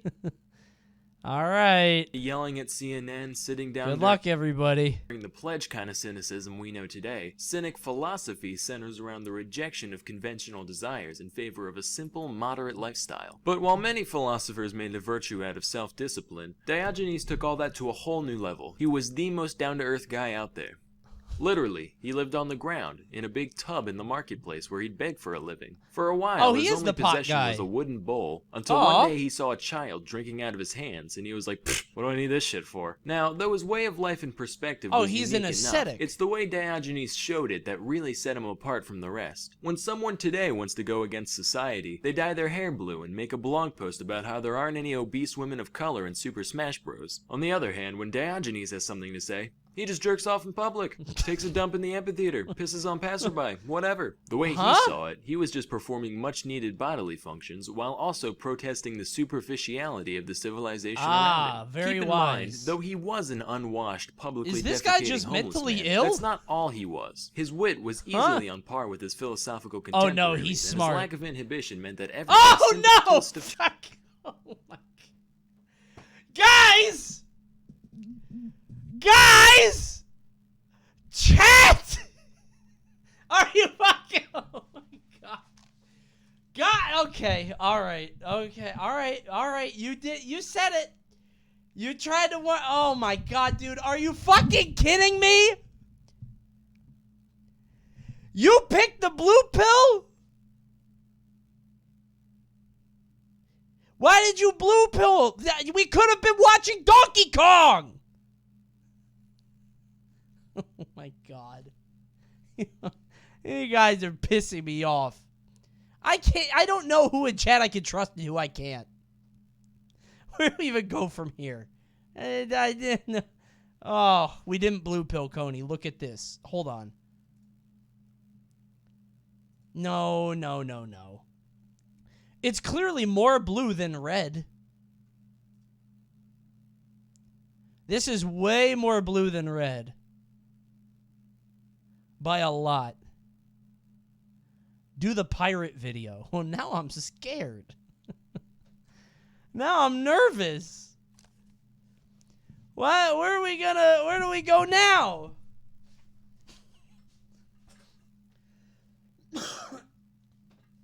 Don't go this far back. I guess that's true. I guess it's only a certain amount, right? Oh, no. Watch Mojo? Watch Mojo would never do that. That's true. Watch Mojo would never do that to me. Wait, have we seen this one? I hate some dogs. And now I'm kind of curious. I hate pugs. No, people will be mad because I'm being mad at their heckin' cute doggo chonkers. Yeah, this isn't going to be funny, just sad. Yeah. I think you're right. I think we've seen all the funny ones. The rest are either offensive or just sad, probably. Right? I think we've seen Weird Laws, right? Which Maybe not. No, I think I remember this. I think I remember handling salmon in suspicious circumstances. I think that's one that we've seen. Dead body hijinks? I don't know if I've seen that one. Wait a minute. Thanks to Dashlane for sponsoring this video. I'm kind of curious. Unluckiest ship? Okay, this and then the ship. This and then the ship. This and then the ship. This and then the ship. Whether Okay. you're a precocious young lad down by the swimming hole or a grizzled crime scene investigator, everybody's got some interest in Don't dead worry, bodies. don't worry. Yes, from Weekend at Bernie's to Weekend Yeah, at this one's Bernie's sponsored, so surely this one's good. 2 to Weekend at Bernie's 3 Positive. Revelations, stories about wayward corpses have certainly carved their niche in today's media. So, I thought I'd spin a few yarns about some real-life people who were kept out far past their expiration date. Our first tale follows one Elmer McCurdy. He was an outlaw during the twilight days of the Wild West. Thanks to his Okay. former life as a miner, McCurdy acted as the demolitions expert to his little posse, using nitroglycerin basically anytime he had the faintest excuse to do so. Except, he was kind of a moron, so it didn't usually go quite as planned. Gotta say, after peanut butter and chocolate, my favorite combination of two things is probably gross incompetence and high explosives. Example, But did in he March just of keep doing it? 1911, McCurdy's band of rabble-rousers found out that $4,000 were in a safe in an approaching train. They managed to stop the entire locomotive, I don't even know how you do that, break in, hold everyone on board hostage, and locate the safe. McCurdy steps up to plate, right? Gotta blast the thing open, except I guess the excitement kinda got to him, because he ended up using like way too much nitroglycerin, like inordinate amounts. Ended up completely destroying the safe All the and money's its gonna contents, go. and what few silver coins they made out with were literally melted to the frame of the safe and had to be peeled off. Anyway, he died in a shootout with police later that This year, guy just and fucking the loves Undertaker at the exploding funeral home he things. was sent to couldn't find any next He was of kin on cooking. account of McCurdy being a rambling low-life varmint, so he just embalmed the hell out of him and said, "Hey boys and girls, want to see a dead criminal? Only one shiny nickel." And since Live Oh my Leak wasn't God. around at the time, there weren't many places a kid could go to stare at a corpse Yeah, I would for be a while excited if he to- or I she would look so at that if I desired. was a So it kid. actually became a pretty popular Oh my attraction. God! Visitors would pay their dues by physically slipping the coin into the man's mouth, Ah! and the creepy-ass Undertaker would come fish him out later, probably with bare hands all What the slowly and fuck? sensual-like. A few years passed when a couple of guys showed up claiming to be McCurdy's brothers with a note from the local sheriff to back it Oh, up. they're They getting told all the that money. Undertaker they had permission to go bury McCurdy, so he reluctantly relinquished Oh, the never body mind. to He the just men. took the body. Except Okay. these guys weren't his brothers. They were just a couple of crusty freaking carnies. They shipped the body off to Kansas to become an attraction in the traveling show. From here, McCurdy traded hands a few more times. At one point, he was exploited for this one guy's film about narcotics. It was like, yeah, this pill-popping degenerate got shot while trying to rob a pharmacy for more dope the other day. The body was super old by then, aren't- so people are like, wait, why is he all desiccated and flaky and gross? He just goes, yeah, that's what happens when you do drugs, kids. Aren't there enough dead bodies? I don't. Do we need to ship the same guy all around the U.S.? I feel like there are so many that you could pull from. It was already embalmed. It can't be that hard to get an embalmed dead body, right? Especially if we're in the age of cinema and films. Your fucking skin falls off. Stay above the influence. At some point in his journey, he ended up getting coated in wax and paint to look a little less rotty, before ending up in a warehouse in 1949. Here's the thing, he was in there alongside some actual wax figures, and after spending 19 years in storage, nobody knew he was a real corpse anymore. So he ended up getting sold in 1968 as a mannequin to one Spoonie Singh, owner of the Hollywood Wax Museum. He tried to lend the guy out a couple times during his stay, but people found him too gross or unrealistic looking for whatever purposes they had in mind. So he ended up getting sold again and used as a prop of a hanged man at the Pike Amusement Zone in their funhouse ride, with zero knowledge that he was an actual dead criminal. It wasn't until 1976, 65 years after his death, that an episode of The $6 Million Man was being filmed at the complex, and a stagehand tried to move the prop around, only to have its arm break off in his hand. He was like, ugh. Lousy stiff. Wait a minute. That's curious. This mannequin's got human flesh and bones inside of it. Wait a minute. Uh-oh. Uh-oh. Uh-oh. The autopsy. What an accomplished life, honestly. That dude lived quite a life after his death. That's kind of amazing. I wish to accomplish half as much when I'm gone.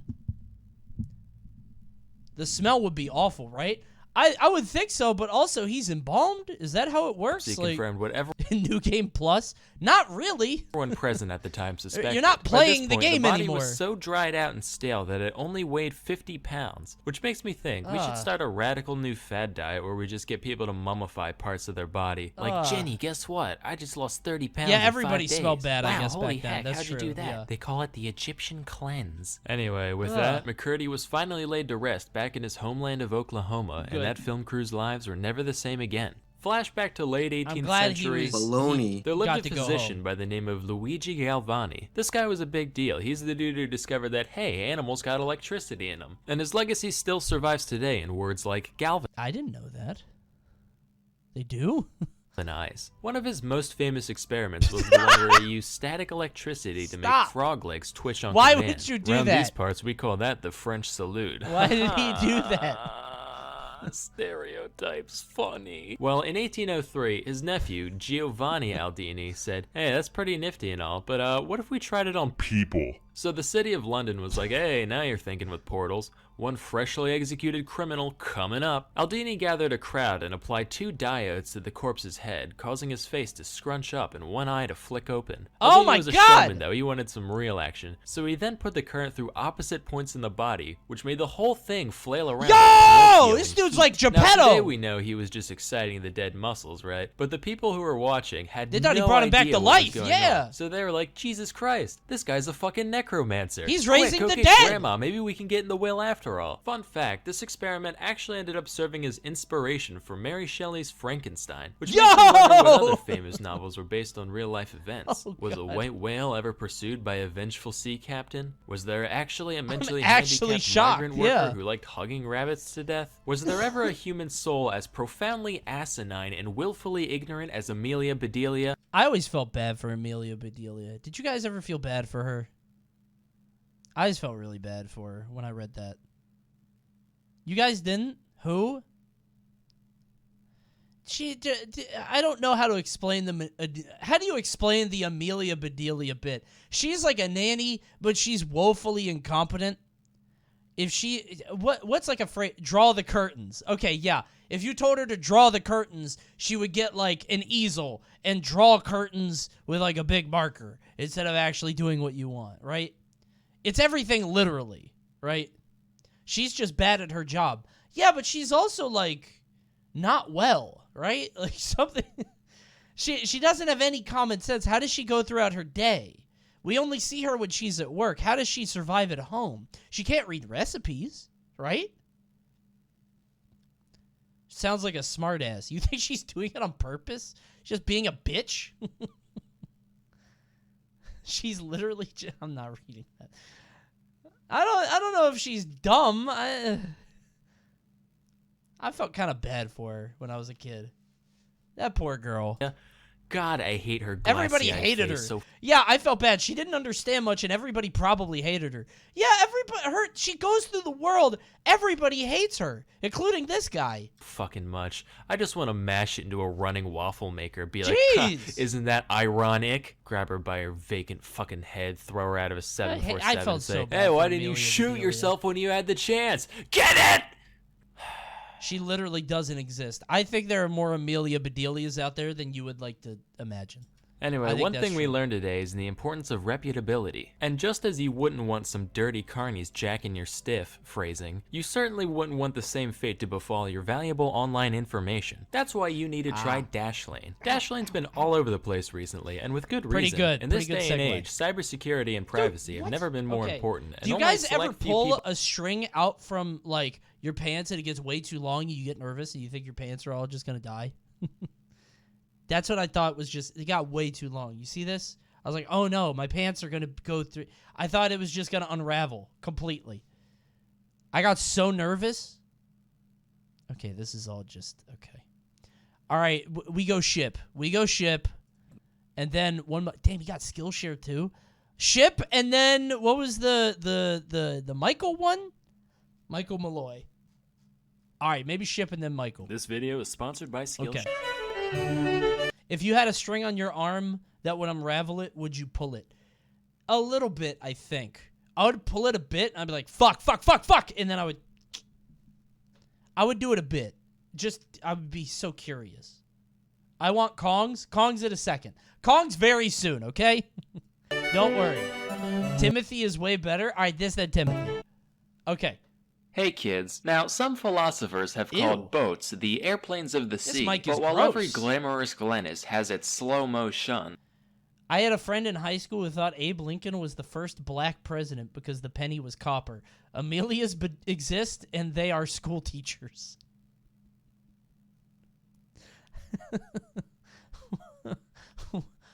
What? Where do you live? I'm going to go ahead and take a wild guess. The American South. Go ahead and make a West Virginia for sure. Surely, right? Has to be somewhere, probably Ohio. Ohio's a big-ass state, dude. I don't know. Ohio's a big state. They can't all be dumb. I don't think Ohio is stupid. I think Ohio is... How do I put this? Ohio isn't... Ohioans aren't stupid. They're just simple. Does that make sense? They're not stupid. They just have... They have a simple understanding of the world without much nuance or sophistication. You know? Coney, you live in Maryland. You're the 9th dumbest state. No fucking way that's true. What are the dumbest states? There's no fucking way that's the case. That's unbelievable. You actually thought you would get me on that. That's unbelievable. We're like one of the most expensive states to live in. If we were a bunch of rich people that were also stupid, I'd be so sad. Where are we? I bet we're pretty high. Damn, New Hampshire is smart as hell. Look at that. Maryland is here. Damn, we're tied with Ohio. We're literally average. Bro, we're dead average. 100. Dead on. Right in the center. That's crazy. Damn, Virginia, smart. By 2 points. 1.2. New Mexico. Damn, what's going on in New Mexico? Alabama, Nevada. California is that? I guess it's a big-ass state. That's like a whole coast, right?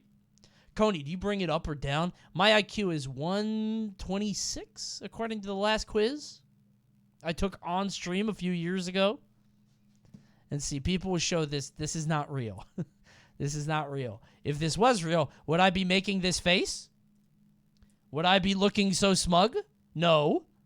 It's not real. I don't have an IQ of 97. I don't even know how we got this image.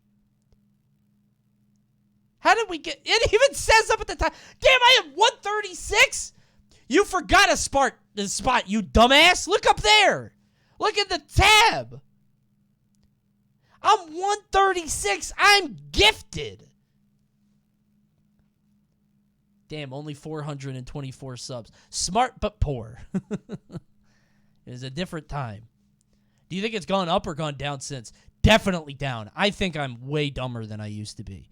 And this isn't a bit or a joke. I think my cognitive abilities have gone down substantially. and I don't know if it was COVID. I don't know if it was a lifestyle change. I don't know what happened.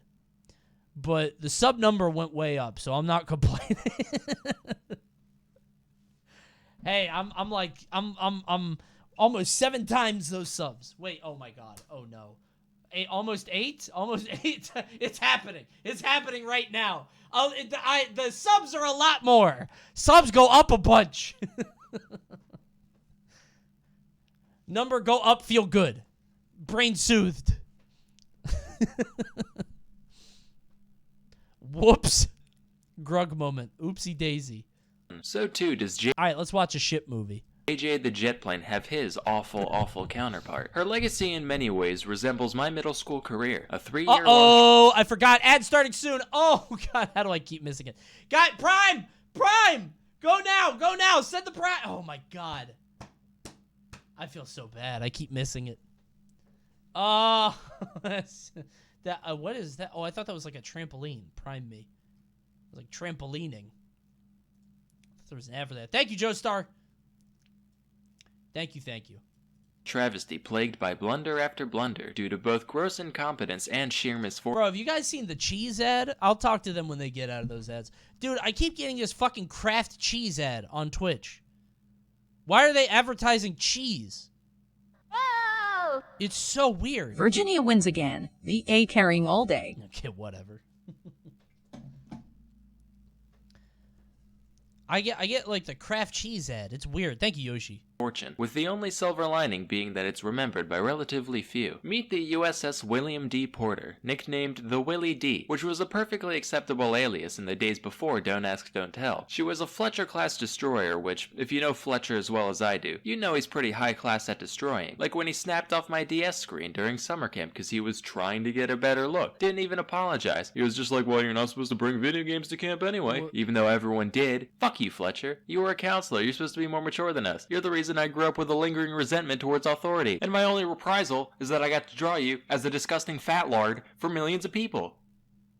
Actually, I think his name might have been Eric. Anyway, in July of 1943, the ship was commissioned by the Navy and led by Lieutenant Commander Wilfred A. Walter. As her first real job, the Willie D was assigned to a top-secret escort mission across the Atlantic. Walter was like, alright man, time to prove ourselves. I want to see you all on your A-game. And as its first act under military command, the ship didn't raise anchor properly and tore a massive chunk out of the ship next to it while pulling out. Okay, rough start, but definitely not a sign of things to come. The next day, she met up with 3 other ships, including 2 destroyers and a battleship known as the USS Iowa, and the fleet set off towards Africa. Given the clandestine nature of the operation, they were ordered to maintain total radio silence so as not to alert any subs that might be lurking below. Suddenly, boom, bang, borf, Hare Krishna, huge explosion off the starboard quarter. They're like, holy shit, evasive maneuvers. But after however many minutes, the transmission comes in saying, hi, this is Wilfred D. of the Willie Walter. So a depth charge may have accidentally fallen off the ship, and we may have also forgotten to turn off the safety mechanisms on said charge, causing it to detonate immediately. So if you heard a little noise a bit ago, no cause for alarm. What's a depth charge? Is that like a torpedo? Is that like one of those things in video games that you have to swim around? Oh, a barrel. Kind of. I don't know. I've never seen these before. I actually don't know. It's a bomb. Water bomb. Okay. Neat. I actually didn't know this. I thought it was like one of those spiky things in video games that like when you're doing driving. I've just never heard this. What do you mean? Guys, this is not an IQ moment. This is literally just not knowing what a thing is. That's not IQ, that's just ignorance. Chat finds out one IQ test result, and now they're all up my ass. I was 136. I'm gifted, and now I'm even smarter, because I know this. 136 IQ, not edited. Also, sorry for breaking radio. IQ is when you don't know bombs. Silence, love you, bye. Shortly on. thereafter, a strange phenomenon was spotted near the ship. Chad is Officer, full what of in the rhyme sailors. of the ancient fuck is that? Appears to be a large wave, sir. Chad is Jesus so Christ, they mean have that now? tonight. Basically everything that wasn't tied down ended Come up on. being swept off, and one of the boilers in the engine room got foobarred. But fortunately, no crew members were taken away, except for the one that was. Later, the 4 ships congregated in the waters east of Bermuda when the Iowa decided to test its What did you think dealt with submarines? Sharks. air abilities Send and the launched a trained bunch sharks, of weather balloons like in for Command target and Conquer. practice. A Or few of these dolphins. drifted They were towards the dolphins. Willie D. Russia had dolphins in that game. And they took some pot shots just for fun, That's probably wrecking crazy. some happy albatross households in the process. But Walter was They had like, dolphins man, it's that time could to redeem talk." ourselves. Spit those crayons out. Don't you know the purple ones are bad for you? Time for some impromptu torpedo drills on the Iowa. Yay! That was Narnar and the Pow Pow. They're gonna douse their trousers when they see how good we tore those pedos. Say, you guys remember to take the primer out of all of them before launching, right? Yes, sir. Yep. What? Fortunately, the Iowa didn't really have much valuable cargo that could be damaged in the event that the torpedo struck. Oh, except for 32nd President of the United States Franklin Delano Roosevelt, who was being escorted to Cairo as the whole point of the mission. The next 5 minutes aboard the Willie D were just total fucking chaos. Humid sacks of rice, hogs and bats sniffing each other, massive stereos. Commander, we really should radio them. No! I am not breaking any more rules! Do the flashy light thing! Hey, incoming signal from old Iron Brains, a yuck. They're saying they're, going to reverse at full speed? What? Shit off a bowsprit, this ain't working! Fine, call him! FaceTime, Uvu, I don't give a hoot! The transmission arrived in the nick of time, and the torpedo detonated a safe distance away in the Iowa's wake. Of course, that didn't stop the entire crew of the Willie D from being arrested for, you know, shooting a torpedo at the president. Who Lawton recommended Dawson, this the one? Elmer's eater from earlier, was initially sentenced to 14 years hard labor, till FDR I'm came not out and was feeling like, the no, boat no, one. it's okay. Boys will be boys. But we are sending you and the rest of Carnival Cruise Line to Alaska, where there's fewer things to ruin by being yourself. I don't Get like it, the boat Carnival one. Cruise Line, because you're the worst, and also clowns. So they kicked it for a while in the Aleutians, otherwise known as the Tale of the Pregnant Rat that makes up Alaska. This went on mostly without incident, except for when they were anchored outside an officer's home during a New Year's Eve party, and a sailor got drunk and decided to fire off one of the 5-inch guns for a laugh, ended up sending a bunch of his geranium straight to I hell like where the they boat one. belong. I don't Other than like the that, boat smooth one. sailing. Then they hung out at the Philippines for a bit before Central Command was like, alright, looks like you smooth skins are ready for actual missions again. Except you're going to clown college. And the Willie D was sent to the Battle of Okinawa under the leadership of some guy named Charles. Here they actually did some worthwhile stuff until June 10th, 1945, when a kamikaze began to dive towards them. They weren't able to shoot it down, probably because it wasn't American, but it crashed in the water some ways away. They were like, phew, crisis averted, turned their attention elsewhere, unintentionally driving right over where the bomber landed. The plane was like, the hell? Oh, shit, that's right. Bonsai. About 3 hours of desperate repairs went by before the order to abandon ship was given, and miraculously, every crew member made it out alive. Oh, by it's the a time the good ship ending. sank, just 12 That's minutes good. later. So it just goes to show everything has its silver lining. Everyone on the dipship gets to live. Every filthy Chuck E. Cheese ball pit has a delicious prize at the bottom. And the Oh. vast nexus of pointless diversions we call the internet actually has a couple productive things to do on it too. Sponsor time. Okay. Skillshare is a Not his best work. I didn't like the boat movie. Didn't like the boat movie. Damn, 10 million views. Damn. That's his number. I guess it's not really. All right, Timothy Dex. Timothy Dex, I'll give you one more chance. Video is It sponsored. was good. Not to me. Maybe it was the mic diff. Sponsored by Skillshare. Does anyone like Chuck E. Cheese pizza? Yeah, dude.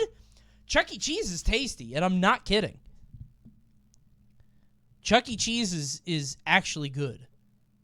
Now, it's not good. It's not objectively good, but it's like Little Caesars. It's like this is objectively not a good thing that I'm doing, but with the price and with the knowledge that it's bad, they all kind of go together. It's the full package, you know what I mean? Chuck E. Cheese is great. It's the ambience. I don't know about that. I don't know if that's really the right environment to be eating pizza, but it's good, but it's not good, right? Hold on. I got to see. I think the obscure veggies. I think this one includes a mousetrap that, yep, there it is. We've already seen this one. I love this one. Kapow! Hold it. That poor mouse. Now that's a cool idea. Take my cheese, will you? Look at that tiny little gun. It's so small. That poor mouse. Okay. Timothy Dex, last chance. And then we go This calls. video is sponsored by Ultimately, some of us may try to defy its will. Kids. Now, we all know that fate is a fickle thing. Some of That us may mouse is try to huge. defy its will, but there's enough small businesses with Pizza Hut roofs out there to tell you that such a thing is ultimately futile. As for most of us, we tend to have our fair share of good and bad luck throughout our lives. Coney but will every not believe this story. You don't think so? It can't be that crazy. now and then, RN Jesus smiles Surely. upon some drooling little loaf child and says, You, my son, you shall be the one with all the figgy pudding. That child was Timothy Dexter. Dexter was born in Malden, Massachusetts in 1747. He had a humble upbringing, dropping out of school Why as an is he so 8-year-old to work as a farmhand and a leather worker. But Dexter thought he deserved better, so when he grew up, he married one Elizabeth Frothingham, a rich widow in need of company. Gold digging achieved, he began his quest to become a true aristocrat. As his first step, he thinks, all the rich guys I know are in positions of power. I should run for office. Now, the town of Malden wasn't much keen on appointing a bumbling second-grade dropout, but after rejecting dozens of petitions sent in by Dexter, they eventually gave up and decided to just make some shit up, leading to Dexter becoming the official informer of deer, tasking him with keeping logs on the local deer population. And over statistics of does and bucks alike, Dexter ruled with an iron fist, triumphantly concluding what many had already known, that there weren't There are any no deer in deer. Malden, Okay. Massachusetts. Yeah, okay. Satisfied with his Again, remember what I said earlier, bro? I feel like if you gave me 8 hours right now to find a deer or I die, I think I would die. I don't even know where I would start. I would go to the woods, right? But, like, I don't know if I would find it. Zoos are... you guys are so... The zoo isn't open in 8 hours. It's 10 o'clock right now where I am on the East Coast. The zoo will not be open at 6 a.m. If I had to find a deer in the next 8 hours, I wouldn't be able to do it. political career, Dexter Wildlife preserve? You guys are pissing me off. It is so annoying. Why would zoos have deer? Wait a minute. Yeah, why would zoos have a deer anyway? Oh my god. This is a shitty night for chat. You guys are pissing me off. I don't know. I don't think I could find a deer if I wanted to. Seriously. I don't even know where I would begin. I would just, like, go into the woods and hope I found it. Would that be a good stream? Like Coney just running around the woods to find animals? No, because I'd be talking to chat the whole time. Wait, deercast.com. No way. What? This is cheating, right? That's not fair. Deer detected. Here are his organs. Spine found. Aim for the oblique cervical. There's his brain. Oh my god. This isn't fair. Prep, predict, pursue. Dude, it's fucking deer. You're not hunting man. This is fucked up. This is awful. If I was a deer, I'd be mad. I'm mad as hell for the deer. You could subscribe to Deercast Social? Dude, if I was a deer and somebody is paying $75 a year to catch me, I would be so fucking mad. Wow. Really gotta pay the subscription to find me, to kill me. Wow. Premium package for me? So stupid. It is so fucking dumb, dude. Pay to win, loser.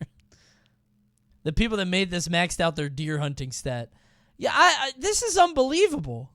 You get a 14-day deer cast. It's fucking deer. It's not even like this is a valuable animal. They're like the rats of the woods.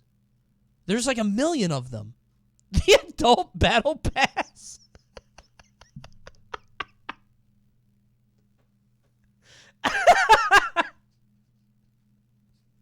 That's pretty good. That's nice. Surely, I don't know if I can find a deer. If I just went into the woods now and I was just walking around, I don't know if I can find one. If there's so many, how can you not find one? Because they're going to run away from me if they hear me. That's why I can't, like, bring chat into the woods. I can't stream me trying to find a deer. I think there's an idea for a Pokemon Snap IRL where I write down, like, raccoon, owl, deer, groundhog, beaver, and I just try to find one. Can I find any? Right? I don't think I could. I could find squirrels and birds. maybe a hawk. I see hawks sometimes. Geese? I might see a geese. I just feel like I can't, like, animals are harder to find than you think, dude. Literally a Boy Scout activity. Wait, is that true?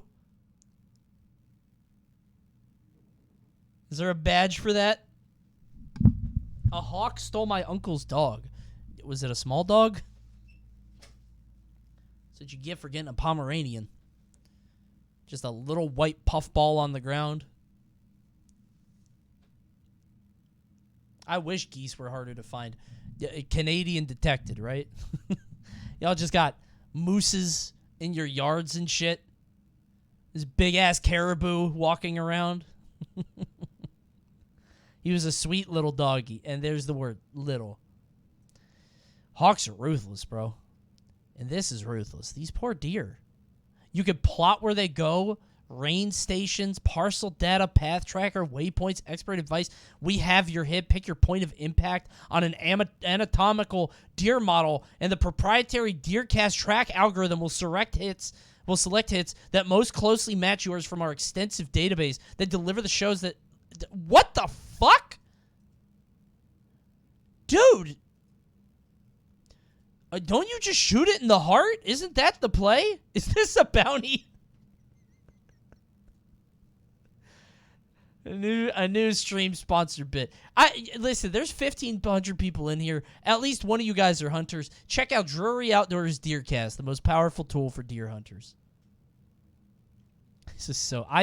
I'm outraged for the deer. I'd be so mad. Dexter then set his sights on greater financial ventures. All right, anyway, So a what little about this history. guy? In 1775, as part of our growing independence from Britain, the Continental Congress decided to establish their own currency, known as the Continental Dollar. Real creative there. Then the Revolutionary War started, and it dawned on And we people killed that these England. pieces Yep. of paper wouldn't be very useful in a giant pile of wet tea and smoldering patriots, causing their value to do one of those horny eagle death spirals. Then the Congress did, you know, that stupid thing that every high Make the schooler money, learns make is the money, stupid, make the money. not invading Russia in winter, but the other Yeah, one, yeah, yeah. practically making them worth less than their weight in paper and ink. And wouldn't you know it, a good portion of the Continental Army was paid with these, so by the time the war ended, many veterans were left totally destitute. The aristocrats were like, well, these grass-eating Untermensches did kind of give us a country, so whatever, we'll throw them a few cents and take this trash off their hands. Dexter was like, ooh, I'm a wealthman, I'm gonna do that too. And he spent the majority of his savings buying a boatload after boatload of the 1780s equivalent of Blockbuster gift cards. By all accounts, this should have been his ruin, but by some stroke of luck, after the Constitution was ratified, the new government decided that they'd trade Continentals for treasury bonds worth 1% of their face value. Doesn't sound like much, but keep in mind, Dexter bought thousands of crates of bills for fractions of pennies apiece. So his buyback He actually Bitcoined.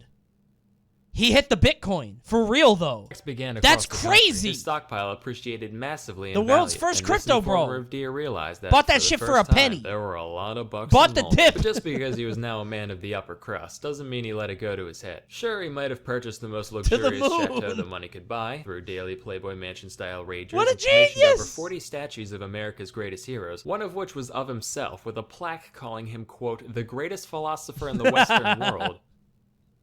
Despite his incredibly tacky displays of wealth, his contemptuous contemporaries still saw him for the loud, illiterate rube he was. So they started giving him deliberately awful investment tips in order to get him to bankrupt himself. One such piece of advice was that he should ship warming pans to the Caribbean. For those of you born after Like a 1850, bedpan? a warming pan's this dish on a long pole that you fill up with hot coals to warm up your bed. Not much use in a tropical paradise. But Dexter was undeterred by such frivolous things as logic, went ahead and sent over 40,000 of them to the West Indies. And they When sold arrived, like the locals didn't hotcakes. really know what they were looking at and decided to use them as ladles for the sugar and molasses refineries. And by the end of it, Dexter sold every single one at a markup of nearly 80%. Frustrated that their plan backfired, the elites then This told is him actually to a literally Looney carry Tunes plot. coal to Newcastle, which is an old idiom used to describe a pointless task based off the fact that Newcastle was one of the world's biggest producers. I'm pretty of sure coal. I saw the only this in idioms Looney Dexter Tunes knew about once. all involved different animals shitting in the woods. So he took their word on good faith and went along with it. But by some divine providence, by the time the shipment arrived, the Newcastle coal miners had all gone on strike, and Dexter once again cleared the entire shipment with a hefty profit. He was like, man, I am so smart. By this point, This he was guy pretty fucking confident in rules. his speculation skills, so he started making seemingly far-fetched ventures all by himself. One time he had a bunch This of guy's stray luck cats stat is up rounded to, like, for 30. basically That's free, crazy. which sounds like herding cats, but what do I know? And he sent them to the Caribbean, where they were gobbled up en masse.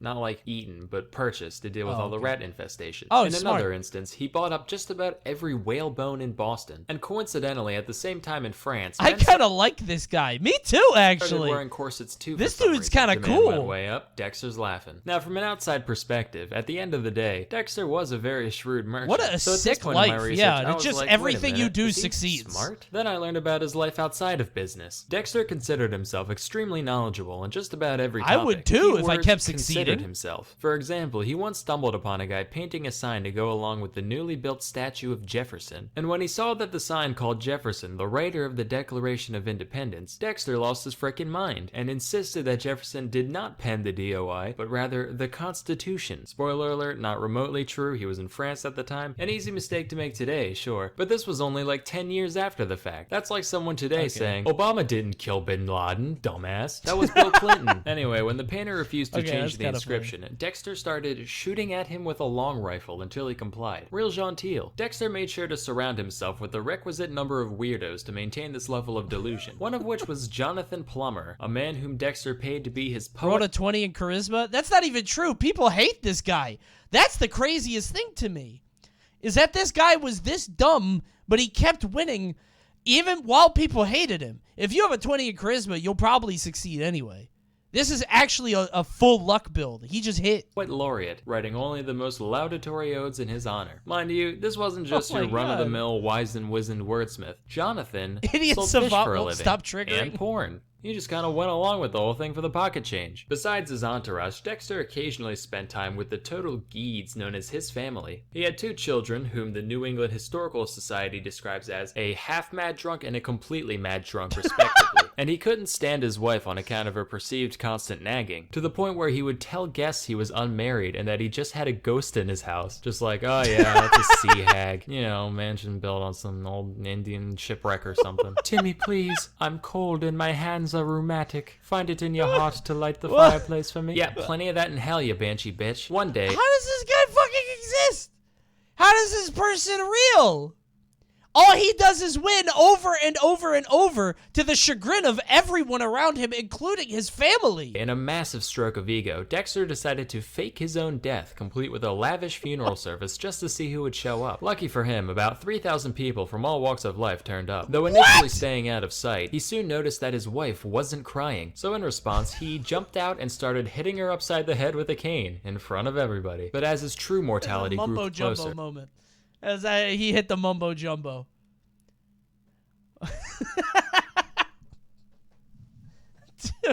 Oh my god.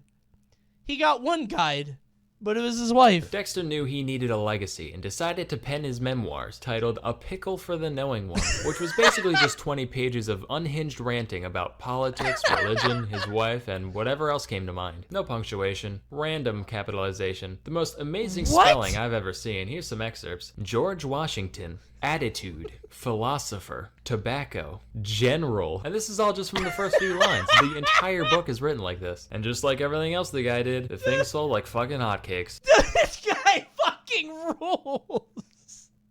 Oh my god. This guy guy is fucking amazing. Everything he does wins. He only wins. His fucking memoir is full of nothing but word salad, and he sells it like crazy. This guy is amazing. Why does anybody even try? The best part is that when he got complaints about the total lack of grammatical anything, in the second edition of the book, he put an extra page at the end full of nothing but punctuation marks, with a little note saying that anyone who felt like whining could just stick them wherever. Founder, Mr. Printer, the knowing ones complain of my book. The first edition had no stops. I put enough here, and they may paper and salt it as they please. Is this guy just shit posting? Surely, right?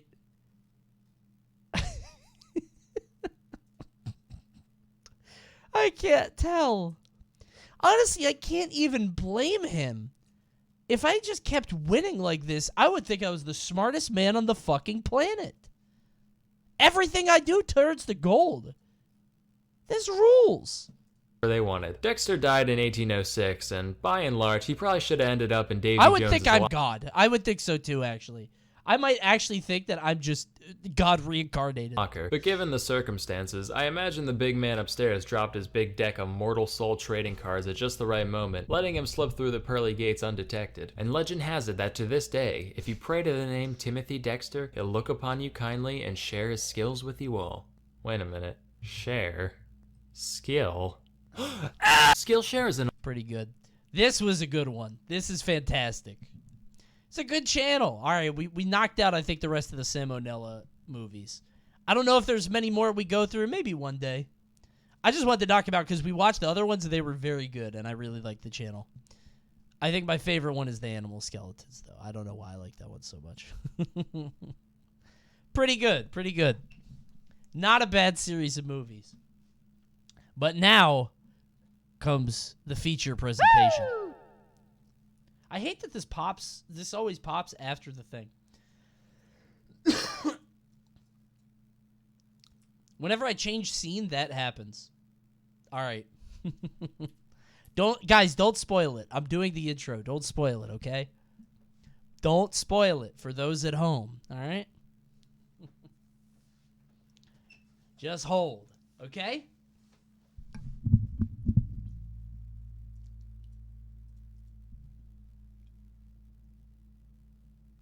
Is there a Sporkle quiz? Every Kong.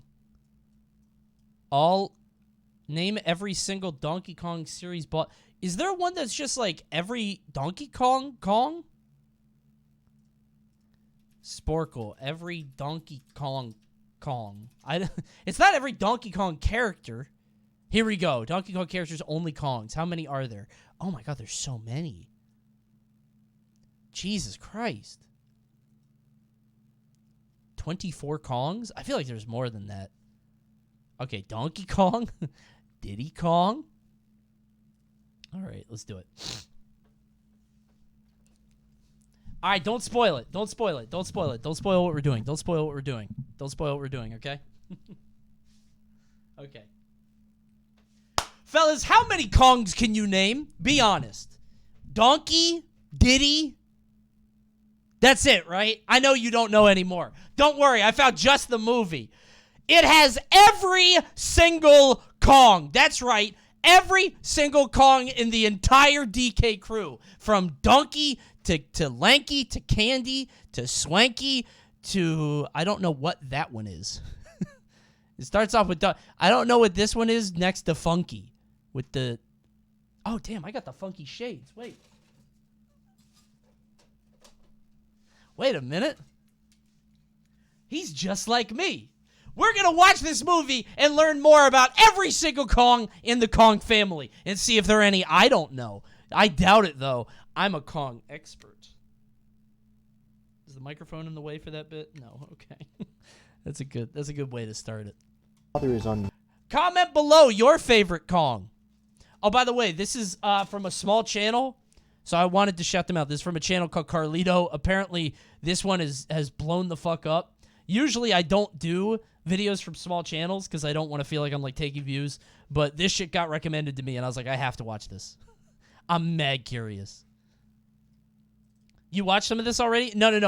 I went to one spot just to see what it was like. I was like, all right, I'll keep it. I have to see something just to see if it'd be worth it. Otherwise, I get movies like this shit, which Chad has been begging me for years, about... Hold on. This movie has been sitting in my in my thing forever. Okay. How many Mario games are there? Chat wants to watch this so bad. Chat wants to see this so bad. They've been begging for this for years. It's so good. It's ass. I'm not doing it. You're not getting me on that. What you will get me on is seeing every single Kong. I need to know. Donkey Kong. We all know him. But how many Kongs in the Donkey Kong family could you name right now? A lot. 3. No. 5. More. Maybe even 8? Probably like 20. Well, there's a lot of fucking Kongs. And don't worry, by the end of this video, you'll know every single one of them. Good. That's what I wanted when I clicked on this. Every single Kong. Oh, hell yeah. That's what I want. Hold on, I'm going to tweet this out. It's time to learn.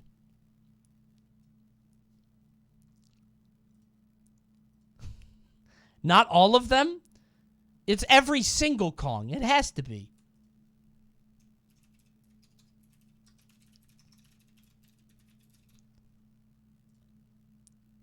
Okay. Every single Kong. Wrinkly Kong is the ghost. Yeah, Wrinkly Kong dies. Which is weird, because in one of the games, she's like...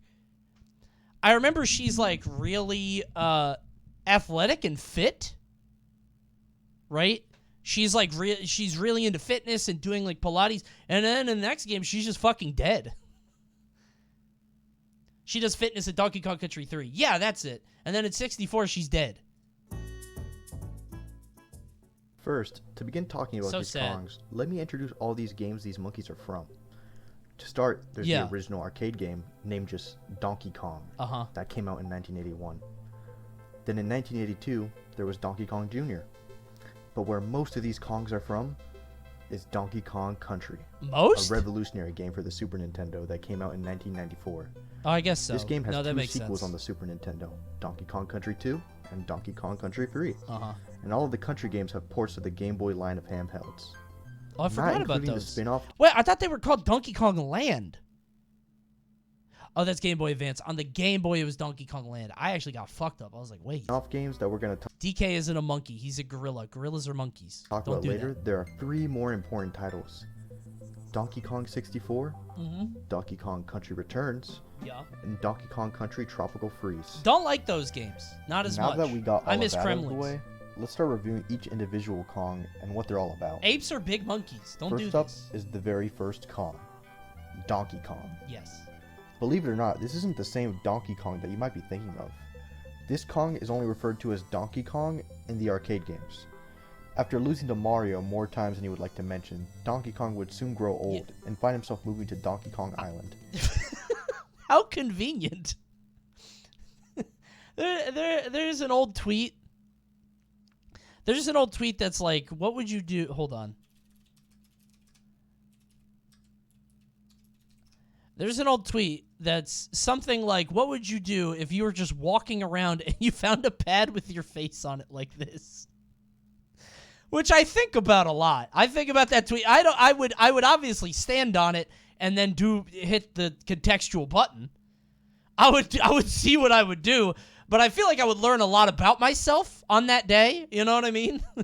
Like, what would I do? I don't know what is deep in my soul, you know? That would be a good prank. I would love to find out what I would do. I would be welcome to bonus stage. Yeah, but what would your... Oh, thank you for the 10 gifties. E. Compton's pad would definitely be giving gifties. Donkey Kong. Donkey. Just giving out money. Thank you, E. Compton. I would love an IRL bonus stage. I guess IRL bonus stage is just like, I don't know, carnival games, right? Just like going to the Midway. But yeah, I just can't imagine finding an island with your head in the rock like this. That looks terrific. It even has the little hairpiece. He would later appear in games being referred to as Cranky Kong, which we now know as He's the modern so little, day bro. Donkey That's Kong's not Donkey grandfather. Kong. How do you get smaller? You don't get that much smaller when you get older. I always hated this shit. Got big feet, though. Look at his little skeleton hands. So let's. I get that's supposed to be DK, but he's so tiny. When he starts being called Cranky. Still living on Donkey Kong Island after retirement, Cranky just likes to relax in his rocking chair, thinking of his good memories in the spotlight. He also like But hits he also Diddy, likes to right? shit on Like, his pow, grandson pow. and beat Diddy with a cane. Yeah, beat his ass. He is also the only character that consistently breaks the fourth wall. This fourth wall breaking bit even becomes a plot point of the Game Boy Donkey Kong Land. The story going like this.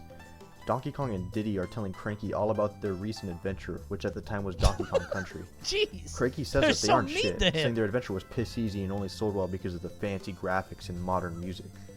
But then makes a bet with the two, saying if they can beat the Kremlings on an 8-bit system like the Game Boy, he will admit they are adequate gaming heroes. Besides, That's a sick way to sell your game. Yeah, you beat the game, but you beat the pussy-ass version at home. Beat the handheld one.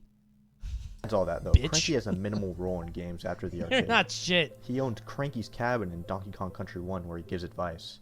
Then in Donkey Kong Country 2, he owns the Monkey Museum, which is essentially just an enhanced Cranky's cabin. Dude, what is going on with the economy? $2, $3 for a head. Damn, he killed someone. Look at that fucking head. Brutal. Gee, I never really thought about it. He beheaded a Kremling.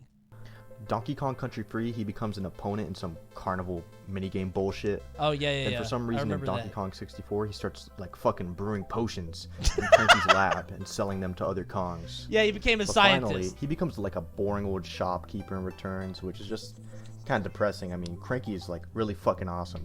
Yeah, it's kind of sad what But happened to him. it all went up for him recently when in Tropical Freeze, he's a full-on playable character. They did Yeah, it. he's like the They Scrooge gave Cranky McDuck, the role right? he deserved all this time. Isn't he Now, like you may be cheating? wondering, if Cranky was Donkey Kong's grandfather, I think he's really then who good is in Donkey that game, Kong's right? Father? Well, his father is Donkey Kong Jr. from the arcade. The Wait, second what? Kong we're talking about. There honestly isn't too much to say about him. I didn't know that. He got his own title in the arcade, where he played the role of saving his dad from Mario, after Mario put his dad in a cage. Wait, so the Donkey Kong, this Donkey Kong from Mario Kart is the dad of the Donkey Kong in Mario Kart 64. I didn't know that. How come he doesn't... I haven't seen him. Imagine your dad was called Coney Jr. My dad would be so fucking mad. Can you imagine how mad you would be? There honestly I'd be isn't furious. too much to say about him. He got his own title in the Mario arcade, killed where played the him? role Did of he? saving his dad Damn, from Mario has a whip. That always freaks me out. Like, I can understand if Mario had, like, a staff or something blunt force. Having a whip feels weird. It'd be like him having a gun. I don't like that. After Mario put his dad in the cage. After that, he got, like, his own fucking cereal, and then appeared on TV. Oh, shit. And he, like, grew up and appeared in Super Mario Kart as well as Mario Tennis. He was in that. Oh, yeah, he Then was kinda, in like, Mario Tennis. vanishes. Never to really be seen Where'd he again. go? There is a character in Mario Kart Double Dash that sits in the crowd of Waluigi Stadium that kind of looks like him, but that's it. No. That can't be I him. will mention, though, there is a Donkey Kong Jr. sprite that can be found as a playable character in Mario Kart Tour. With that being said, it is a different entity than the current day Donkey Kong Jr. Yeah, it doesn't that count I've because I spoken think there are about, also babies in that considering game, right? Other sprite characters in Tour are shown There's as like Mario alternate Kart. versions Yeah, of that who they're doesn't based count. off That's of. not real. But let That's me tell multiverse you shit. about my favorite part of Donkey Kong Jr. lore. In a Nintendo Power magazine, there's artwork of this unnamed Kong. Fans have dubbed his name as Fedora Kong. He's a scrap character that was going to be in Donkey Kong Land. Huh? He is heavily implied to be a character in the world Big Ape City. Big Ape City is full of references to the original Donkey Kong arcade game. What? Fans have theorized that the elusive Fedora Kong is actually an older version of Donkey Kong Jr. Why does pecs look like that? Look at his pectorals. Dude is lifting. He's like strong fat. By the way, I thought Donkey Kong Land was just a port of Donkey Kong Country. Is it not? Are these like unique levels? That's sick as shit. I didn't know that. I want to play those games now. That's so cool. Big Ape City is full of references. I thought they were to just Kong. straight It's up actually an ports. older version of Donkey Kong Jr. This is obviously unconfirmed, but it's a fun thought. And these are like the only 2 pictures of Fedora Kong to exist. Why he got that shape, dude? He's like hourglass. Hubba hubba. His face doesn't look right. His face, he looks like a funhouse mirror. And they look so fucking fire. Enough about Fury crafting the Donkey Kong cast, though. Let's move on to Junior's mother, Wrinkly Kong. Ew. Not to be confused with Winky the Frog. Right. She's actually one of my personal favorite Kongs. She's the wife of She's Cranky so Kong and also leathery. works for Oh Kong my College God. in Donkey Kong Country 2, where she allows you to save your game. Good for and gives her. you information on different items and objects that can be found in the game. In the Game Boy Advance port of Donkey Kong Country 2, she can give you a homework assignment that's called Wrinkly's Task. For every page of the scrapbook you complete, she will give you a DK coin. Oh, that's nice. Donkey Kong Country 3, though, is where it starts getting interesting. That's where she's fit. She retires at Kong College and now manages the save cave. Yep. Which is like, whatever. But in the Game Boy Advance port of the game, she doesn't run anything.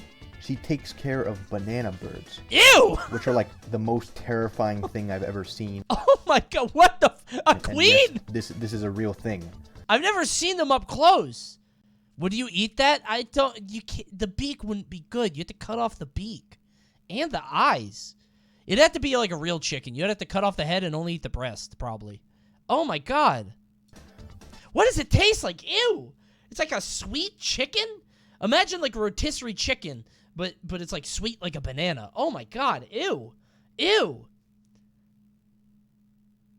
Oh, dude. But she takes care of the banana birds and seems to have A become savory banana. Oh my God. a follower of them. Ah! Trying to become more enlightened before her old age gets to her.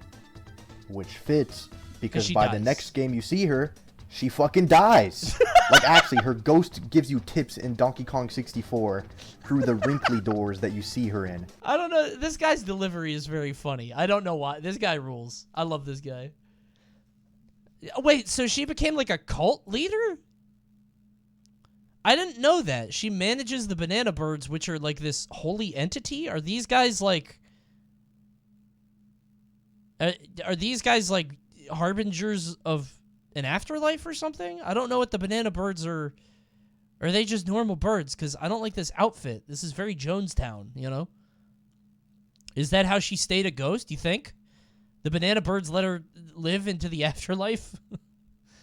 Trying to become more enlightened. Game you see 64 Oh my God. through the wrinkly doors that you see her in. And her ghost becomes playable in Donkey Kong Barrel Blast. You can't make this shit up. What? The next Kong on our list is Wrinkly Kong's Grand Donkey Kong. Wait, huh? You can play Barrel. as Wrinkly Kong in this game? I'd be mad as hell if I lost to a ghost. That's not fair. Bro, if I'm cranky, your dead wife is beating you in a race. I'd be mad as fuck. My wife went up and died and then beat my ass in a race in front of my son. Blast. You can't make this Unbelievable. Stop, shit up. The honey. next Kong on our list is Wrinkly You don't Kong's even. You Grand can't even take the money with you. Son, Donkey Kong. Yo. Not gonna talk about him much. Don't worry, because it's fucking Donkey Kong. Yep. But let's Everybody look at the knows Donkey DK. Kong Country 1 intro real quick because it's fucking great knowing the info we have now. So take a look at this. Don't worry, commentator Carlito here. So we can see Cranky playing his old arcade theme Yep. on He's the so girders old. from the original arcade game. He's Just so reliving his moments, just enjoying his past. Reliving really. the past, yeah. And then fucking Donkey Kong shows up and fucking steps on his head and shit and starts fucking dancing like a crazy motherfucker. Cranky's pissed down there. And then Cranky throws a fucking bomb at him, which is insane. And he fucking dies.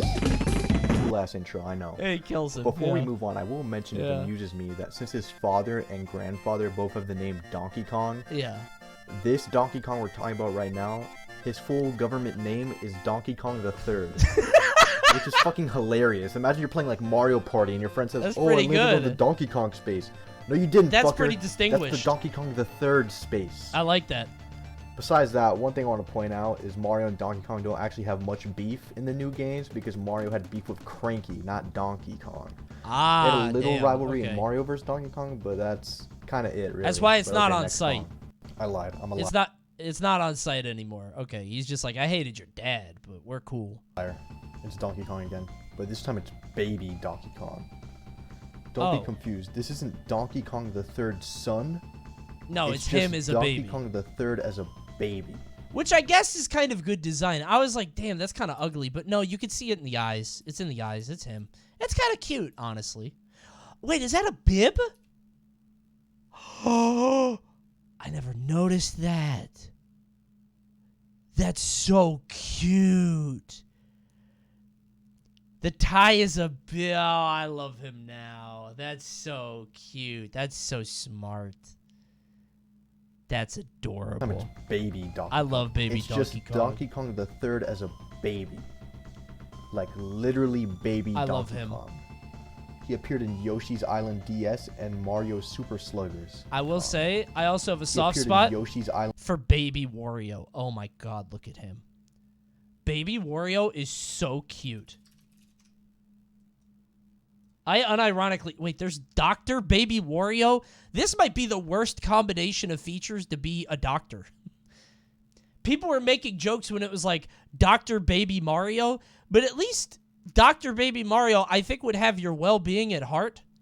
Like, I think Dr. Baby Mario would try to help. Dr. Baby Wario will absolutely overcharge you. I don't think he's not adhering to the Hippocratic Oath. He's gonna fuck you up. I think there's something wrong with that guy. That's way worse.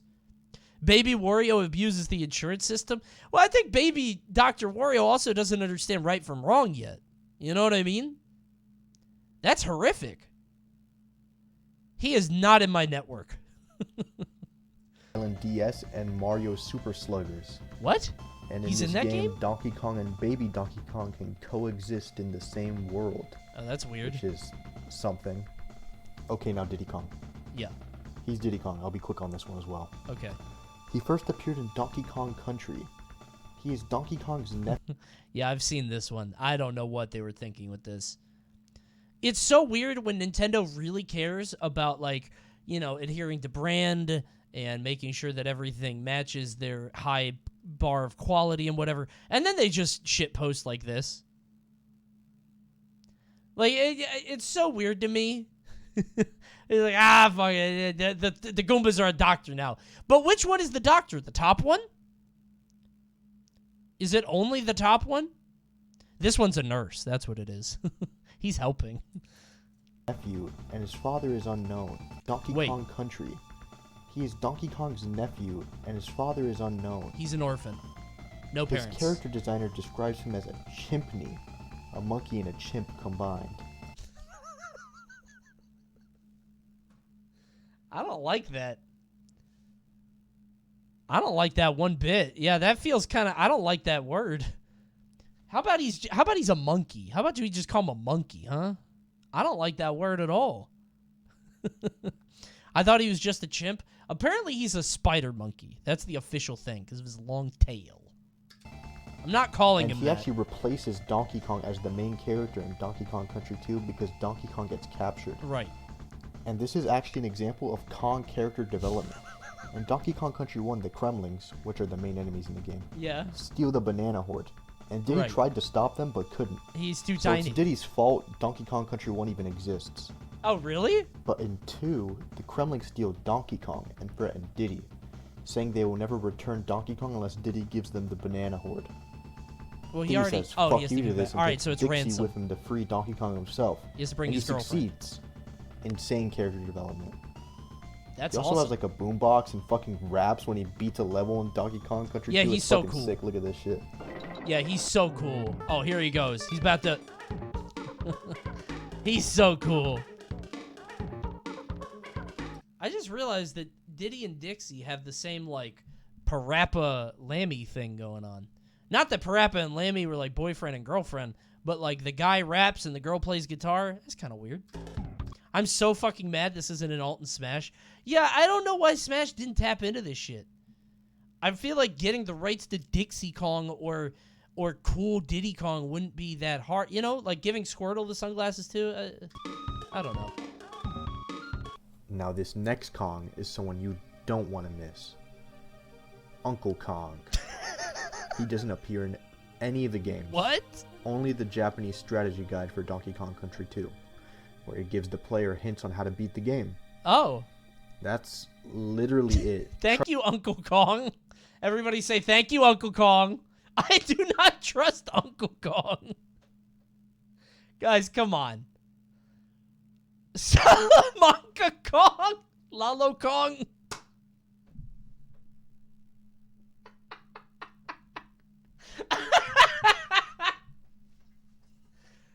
Oh my God! All right, I don't. I like that it says UK. Not everybody gets a tie. Ding, ding, ding, ding. Uncle Kong, do you want a banana? Ding, ding, ding, ding, ding, ding, ding. It does. It is a Lou Bega Kong a little bit. I think it's the hat. That hat is way too small. I love this Kong. I can't believe he gets these shoot. Look at his hand. It looks like a water balloon. It looks like you filled up a surgical glove with water. Oh my God. I love this guy. I love Uncle Kong. I will say I did not know about Uncle Kong. This is a new Kong to me. I went into this movie expecting to know all the Kongs. This is a brand new Kong I've never seen before. Trust me, I want to know more about this Kong as much as you do, but that's all there is to him. You could say the UK on his tie could be a reference to the United Kingdom. I guess. But that's just more theory crafting. Sure. Now here's Candy Kong. She is Donkey Kong's childhood sweetheart and girlfriend. According to the German manual of Donkey Kong 64, don't do it, guys. To keep her figure, she does a lot of fitness regimes and dancing. Oh, she also loves music. And the Kongs see her as very attractive. But not only do the Kongs see her as attractive, but the Kremlings do as well. Candy uses this to her advantage to flirt with them and get anything she wants. I thought he was going to say, not only do the Kongs think she's attractive, so do I. I really thought he was going to go down a different... By the way, what was going on with Rareware in the 90s? Hold on. And the Kongs see her as very attractive. So this happened, right? But there's also, Barry? You guys know Barry, right? I don't know if I'm allowed to show this. I searched Barry, and all right, from Conker, right? Rare. This is Barry from Conker's Bad Fur Day. I don't know what the fuck Rare was on. Rare was going a little crazy on this one. Rare also made Crystal the Fox. I don't know who that is. Crystal the Fox? Oh. Dude.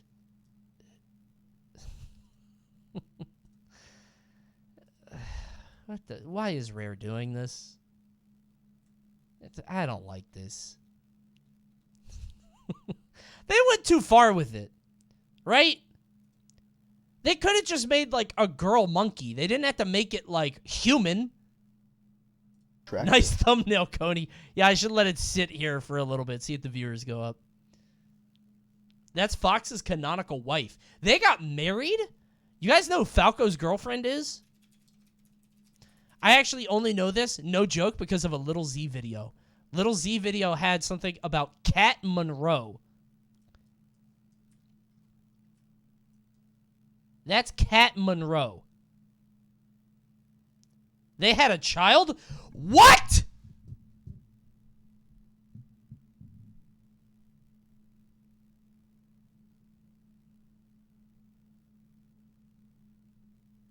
She would eat him for real. Wait a minute. Yeah, a cat dating a bird? Some Twilight shit, dude. Fox is a father? I didn't know that. Rare also made the Dark Queen from Battletoads. Dude, Rare was horny, dude. That's so weird. Star Fox got real fan fiction-y with the DS game. Rareware is weird, dude. Look up all the Star Fox kids. Star Fox kids. We're going to be here all night. Oh my God. Marcus. Slip. Dude, what? What? What?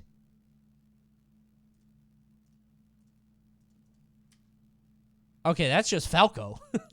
Wait, is it actually just Falco? Is Falco like the Peppy for this team?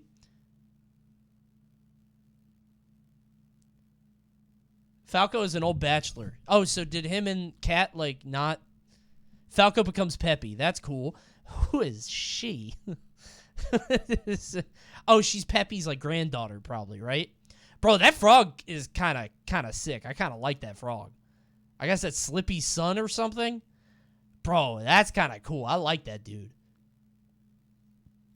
I like the cowboy hat, I think. I think it's the cowboy hat. Yeah, also, chat pointed this out, too.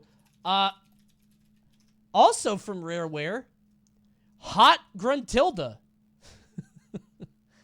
And I gotta be very careful with this one. Remember this shit? Rare? Huh? Why are they making you get a game over? In the game over for this game, Mumbo Jumbo betrays you. He legit is like, I don't even know those bozos. I'm glad they're dead. And he tries to sleep with her. That's kind of fucked up. Coney, Hot Grunty or Dark Queen? Probably Dark Queen, because Hot Grunty, her favorite food is still like toenails and shit. Her favorite smell is like foot fungus or something. You know what I mean? Like those little tips that the white witch gives you. Whatever her name is. You know. Scroll, Coney. Don't you fucking know. The intrusive thoughts are not winning today. No, she's a weirdo, bro. No way. Poor Tootie, man, for real. That's what I'm saying. That poor girl. But not only do the Kongs see her as attractive, but the Kremlings do That as is well. kind of weird that the Kremlings Candy are into her, uses this too. to her advantage to flirt with them and get anything she wants. One of Candy's dreams is to become a supermodel, which she eventually did become. Oh, good for her. In Donkey Kong Country 1, she owns a save point booth, allowing you to save at any time. Mm-hmm. In the Game Boy Color port of Donkey Kong Country, she ran Candy's Challenges, where Donkey and Diddy had to do challenges to earn banana coins. Okay. And there was another version of Candy's Challenges in Donkey Kong Barrel Blast. Cool. That's obscene. In the Game Boy Advance version of Donkey Kong Country, It's like a biking she moment. ran Candy's Dance. Oh, ads? Oh, shit. I forgot to say. Oh, my God. I'm going to get no subs tonight. I just forgot. I keep forgetting. Fuck me. Studio, where you could play dancing minigames. Cool! And finally, in Donkey Kong 64, you can buy instruments from her at Candy's music store. Now, let's get into some of the craziest Kongs in the franchise. Hell yeah, Dixie please! Kong's side of the family. That means we're starting side? off with Dixie Kong. She has a side of the family? One of the more recognizable Kongs on this list, being Diddy's girlfriend and having a huge role in Donkey Kong Country 2, where she teams up with Diddy to save Donkey Kong. She can go on Donkey Kong. Ain't this just the way? Dude's just trying to game. What you playing? Get out of the way. I'm gaming. Is that his tongue? Oh, yeah, he's just gaming hard. Kong Country 2, where she teams up with Diddy to save Donkey Kong. Can I play too? It's a Game Boy Advance. No. She can glide with her ponytail, which is a pretty unique ability. But where Dixie Kong has the biggest role is Donkey Kong I thought they Country were 3. siblings. Did you? No, After they've always defeating been the boyfriend Kremlings girlfriend. twice, Donkey and Diddy have the idea to go take a vacation to the, and I shit you not, Northern Cremisphere. It's Dixie Canada. notices that it's been a while, and they still haven't They go come to back Canada. from their vacation, so she goes to go look for them herself. Before going, though, Funky Kong tells her to babysit Kiddy Kong, so he tags along and becomes the secondary character in Donkey Kong Country I like 3. Kiddy Kong. She eventually finds and saves Donkey and Diddy in Donkey Kong Country 3. I hope they show the Kiddy Kong death. When Kiddy Kong dies, it's so funny. Kiddy Kong dies, he goes, ah! He gets really upset. He gets so mad. Show it yourself, you'll probably see it. I did a charity event a year or two ago where I played all 3 Donkey Kong games front to back, beginning to end, in a row. And it was actually really cool. We raised like $5,000 for a charity. But I forgot how weird Donkey Kong 3 is. Donkey Kong 3 is so different. That was such a cool stream. I would love to do that again. And I might be doing it soon. Okay, so I don't want to spoil anything. I'm working on another long charity stream. I'm working on it now. I'm trying to figure it out. I'm hoping it'll happen in January. So I hope it'll happen this month. We'll see. but since then hasn't had a super major role besides being playable in Tropical Freeze. Playing every series in Smash? Dude, somebody did the work on that. Hold on. So I said on a podcast that I wanted to play every single game. I had an idea for content, right? And the idea was, hold on, the idea was I put myself in Nintendo jail, and I have to beat the main game of every Smash character in Smash, which means, like, I don't just beat a Mario game and then beat every, like, that's every Mario character. No, I have to beat a Mario game and then a Luigi game, which is Luigi's Mansion. Earthbound for NES, but also Mother 3 for Lucas, right? I thought this would be a really fun thing to do for, like, 3 months on a stream, but somebody did the math. And God bless them for that. This is Ronan in the Discord. Thank you, Ronan. Made a spreadsheet for this. With every character, it would be 1.4 months of gameplay. Just gameplay.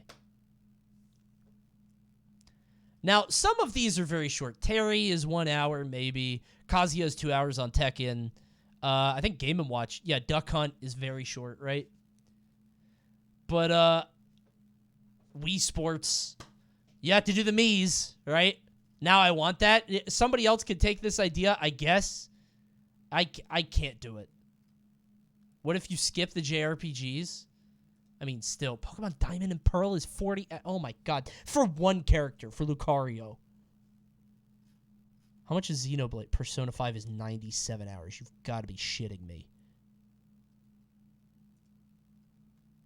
I'm not doing this twice. Oh my god, wait, they put Mithra as the DLC. I'm so mad. Oh, dude. Yeah, this would be a nightmare.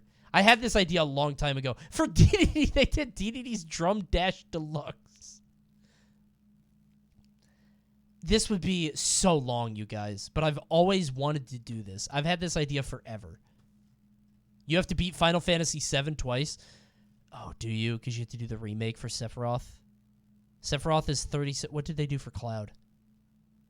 It says Final Fantasy VII for Sephiroth. Cloud is... Oh, remake. Oh my god. You could do only Melee? Actually, yeah. Hold on. What if I did Melee only? Where would you get Game & Watch? Game & Watch has, like, little mini-games. Game & Watch would start, what, here? Roy, Young, Lucina. I would have to cut out Lucina, Chrom.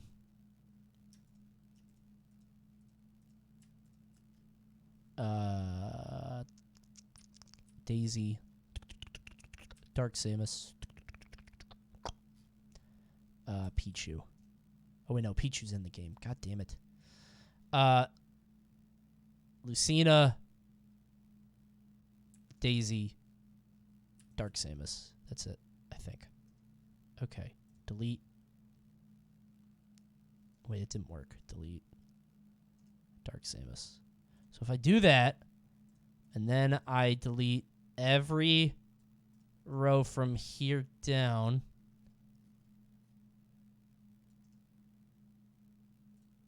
it's... Oh, whoops. A33 divided by 4. Oh, no. Hold on. Oh, no. Oh, no. Hold on. We go sum this. Sum E2 to E26. Sum E2, E26. Right? That's not bad. Oh, I got that wrong, I think. Whoops. I deleted Game & Watch, did I? Bracket, not comma. Oh, is it? Bro, I don't know what I'm doing. Oh, like this? Like this. To E26. Oh my god. Colon? It's colon. Colon. Not bracket. 357. Half a month, 2 weeks of gameplay. I think I could do this. The biggest problem is it's fucking Fire Emblem. Twilight Princess is 38? 2 hours for Mario, 4 for DK. Breath of the Wild is 50. Oh my god. Metroid is 6.5. I could do this though. I would combine Sheik and Zelda because they're combined in this game. Eat shit. Pokemon Gold and Silver. I think I could do Melee. The biggest problem is all these fucking Zelda games, dude. Earthbound is not 27 hours. It's not that long. Change Link for Breath of the Wild to original Zelda. Wait, yeah, I should just do that. All right, sorry. I'm stun locked as hell. Also, I would make Young Link instead of Majora's Mask. I would do Link's Awakening. Because fuck you, I like Link's Awakening. All right, back to... All right, we're back. She does appear in spin-offs pretty consistently, though. Oh, and she also has a cool-ass victory animation like she Diddy does. Kong, Play so the there's music. that. Hit it. Let's go! I thought that was so cool when I was a kid. Oh, my God. Now, we're done with all the super well-known Kongs. So this is where it's going to get interesting. The next Kong we're looking at is Tiny Kong. No. She honestly might be my favorite Kong because her lore is so absurd and entertaining. Really? But yeah, Tiny Kong is I know Dixie's she can younger get small sister. when she needs to. She first appeared in Donkey no, Kong 64, where Lanky. she wields a feather crossbow and can shrink in size. Yeah. She also has a role model being Candy Kong. Tiny wants to grow up to become a supermodel just like Candy did. Oh, that's sweet. But let's stop talking about the boring shit. Let's get to the real fucking Tiny Kong lore. Before dreaming about becoming a supermodel, she was known to be a genius on Donkey Kong Island, handling the numbers and managing the banana coin savings. She was a legitimate tax officer, handling Donkey Kong Island's financial ecosystem. What? She's like 10 years old. And yes, this is all fucking real. What? This Tax official. Hobbies. Tooting the saxophone. Fashion. Favorite dish. Watches her weight. Only extra light meals. Favorite movie. Bananic. All right. Tax official. I would not pay my taxes. You think I'm paying my taxes to a fucking 8-year-old? What are you going to do about it? I'm not paying shit. Comes from the official German Donkey Kong. IRS Kong can't stop me. Who are you going to send to my door, huh? She's going to shoot me with her feather bow? With her feather... It is a feather bow, actually. It's stupid. 64 what website. Are you going to do about it? It's all fucking real. It's crazy. But we're not even done. She's gonna shrink really small and then sneak into my shoe and fight my toenails. They're ridiculous. She's the only one I'd say who truly messes with the timeline of the Donkey Kong universe. So, after Donkey Kong 64, she didn't appear in any games for... Go into your ass and kill you? Like that scene in The Boys? Wait, where's Tiny Kong? Where's Tiny Kong? Where'd she go? 8 years. Which is a long-ass time. And you'd think she would fade into obscurity. But she was brought back for some Donkey Kong spin-offs, where she is shown to have visibly aged. This would make sense considering the time like gone, a teenager now? Literally no other character has aged at all. Dixie Kong, who is Tiny's older sister, looks exactly the same as she did in Donkey Kong Country 2. Oh, that's some Bioshock which shit. was when Tiny looked like Ryan fucking shit. this. Tiny Kong became older than her older sister. And yes, you can argue that she just grew taller than Dixie, which is definitely plausible. Sure. And it's probably the thing that happened. But I think she just looks way older than Dixie, like to the point where I think there's something going on we don't fucking know. I don't. Some crazy ass Kong timeline manipulation or some bullshit. But anyway, that's enough of me rambling about Tiny Kong. Different dads? You think they had different genes? Yeah. Yeah, I guess it's the best.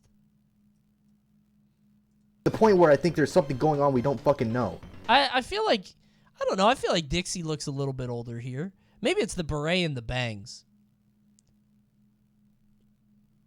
I mean, like, physically, yeah, she's smaller, but maybe she's just slouching. Some crazy ass Kong timeline manipulation or some bullshit. But anyway, that's shit enough to of me Maury rambling Kong. about Tiny Kong. That is all there is to say about her. That's yes, funny. It's extremely That's fucking a absurd. Funny message, Chad. The next Kong, however, isn't That's very absurd, funny. but definitely an interesting Kong nonetheless. That's right. Chunky Kong. Yo! He's Dixie and Tiny's cousin. Okay. He has the power to grow really big, and he wields a pineapple launcher. Cool. He isn't a very bright Kong. He even talks to himself in the third person. Aw. But he's a friendly Kong. Like The Rock. He really likes butterflies, wrestling, ballet, and playing the triangle. Aw, that's sweet. He was said to actually be the strongest Kong in Donkey Kong 64. Damn. Which would make him Hold strong. on. Actually said to be the second strongest. His main thing is being labeled as strong and dumb Kong of 64, but they say Donkey Kong is stronger anyway. Oh, so he just doesn't have anything. Stronger than Donkey Kong.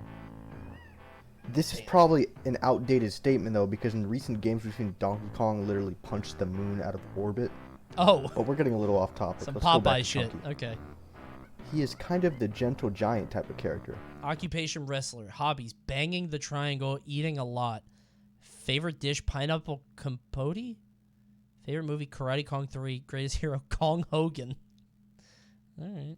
In Donkey Kong 64, when you hover over him to select him as a character, He doesn't want to get. He's he scared, actually right? points at the other Kongs, Poor telling you to guy. pick them instead of him because he's scared. Aw. He even directly says for you to pick Tiny Kong. It's kind of odd. That shit though. is still If very you hover funny. over another Kong, That's you so can see him funny in to the me. background telling you to pick him instead. But besides all of that, Okay, I never noticed that. I never noticed he's like, you can see hey, him in the hey. background telling you to pick him instead. What an asshole. But besides all of that, Chunky Kong really never appeared again. He That's didn't even really make it into funny. the spin-offs with Tiny Kong. He's cat jumping. But he did have a cameo in the Game Boy Advance port of Donkey Kong Country 3, where you can see him fucking drowning. That's really it. He's Help been him. gone since. Who drove it? Was that a Kremling? Who did that? That's at least manslaughter. Oh my god. Kaboof. It even did a little animation. He blew up. Oh my god. Excellent work, Kremlin 47. No one will ever know. I know this is supposed to be like Dixie probably, but with the hat I thought it was Meg Griffin. It's something about the beanie. My immediate thought was like, oh, she's in this game. I don't know why. But I do want to add one more thing about Chunky. Please do. On the Donkey Kong fandom Wikipedia page, Yeah. it says, quote, on March 19th, 2018, Chunky Kong was found dead inside his home. No, this is stupid. I do want to clarify that this isn't It's true. a meme. This is It's based not off of a true. Chunky Kong is dead meme It's from the 2018. stupid meme. But if you want to believe it's true, it's fucking fine because No. we haven't seen him since 1999 anyway. It's not true. So he He's might as well fine. be fucking dead. No, he's not dead. Ignoring that though. He's fine. Let's move on to Chunky's younger brother. It's a stupid meme. Kitty Kong. Yay! Since he's Chunky's younger brother, that also makes Dixie and Tiny his cousins. Okay. I mentioned Kitty Kong earlier when talking about Dixie, since he has a massive role in Donkey Kong Country 3. Yeah. Like I said earlier, he was with Dixie in that game because Funky told Dixie to babysit him. Uh-huh. Kitty Kong is actually the youngest Kong in the whole Kong family. He's so cute. He is literally a toddler, fucking crying really loudly and screaming when he loses a life in Donkey Kong Country 3. And there it is. I love that. He screams, dude. He hates dying. Fucking crying really loudly and screaming when he loses a life in Donkey. By the way, Donkey Kong Country 3 is hard. That game is difficult. So you're going to hear that a lot. Kong Country 3. They removed the scream in the GBA version? What? Kitty Kong Scream GBA. What? No.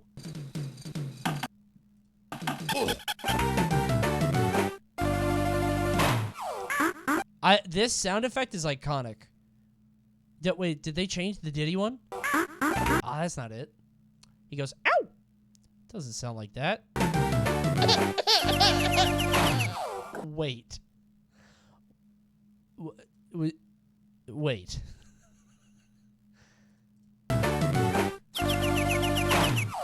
Oh,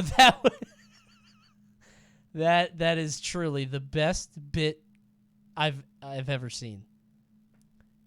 He commented that was tremendous. That was so good. It actually got me. That's crazy. It actually got me on that one. That's unbelievable. It was like perfect timing too. Wait, is Diddy a baby? In case you guys didn't know, they added sounds to TTS, which means that you can add them to your donations for TTS. But also, I have it for 500 bits. It just plays. Like, there's no build-up, so I haven't fixed that yet, so well done. Where's Kenny?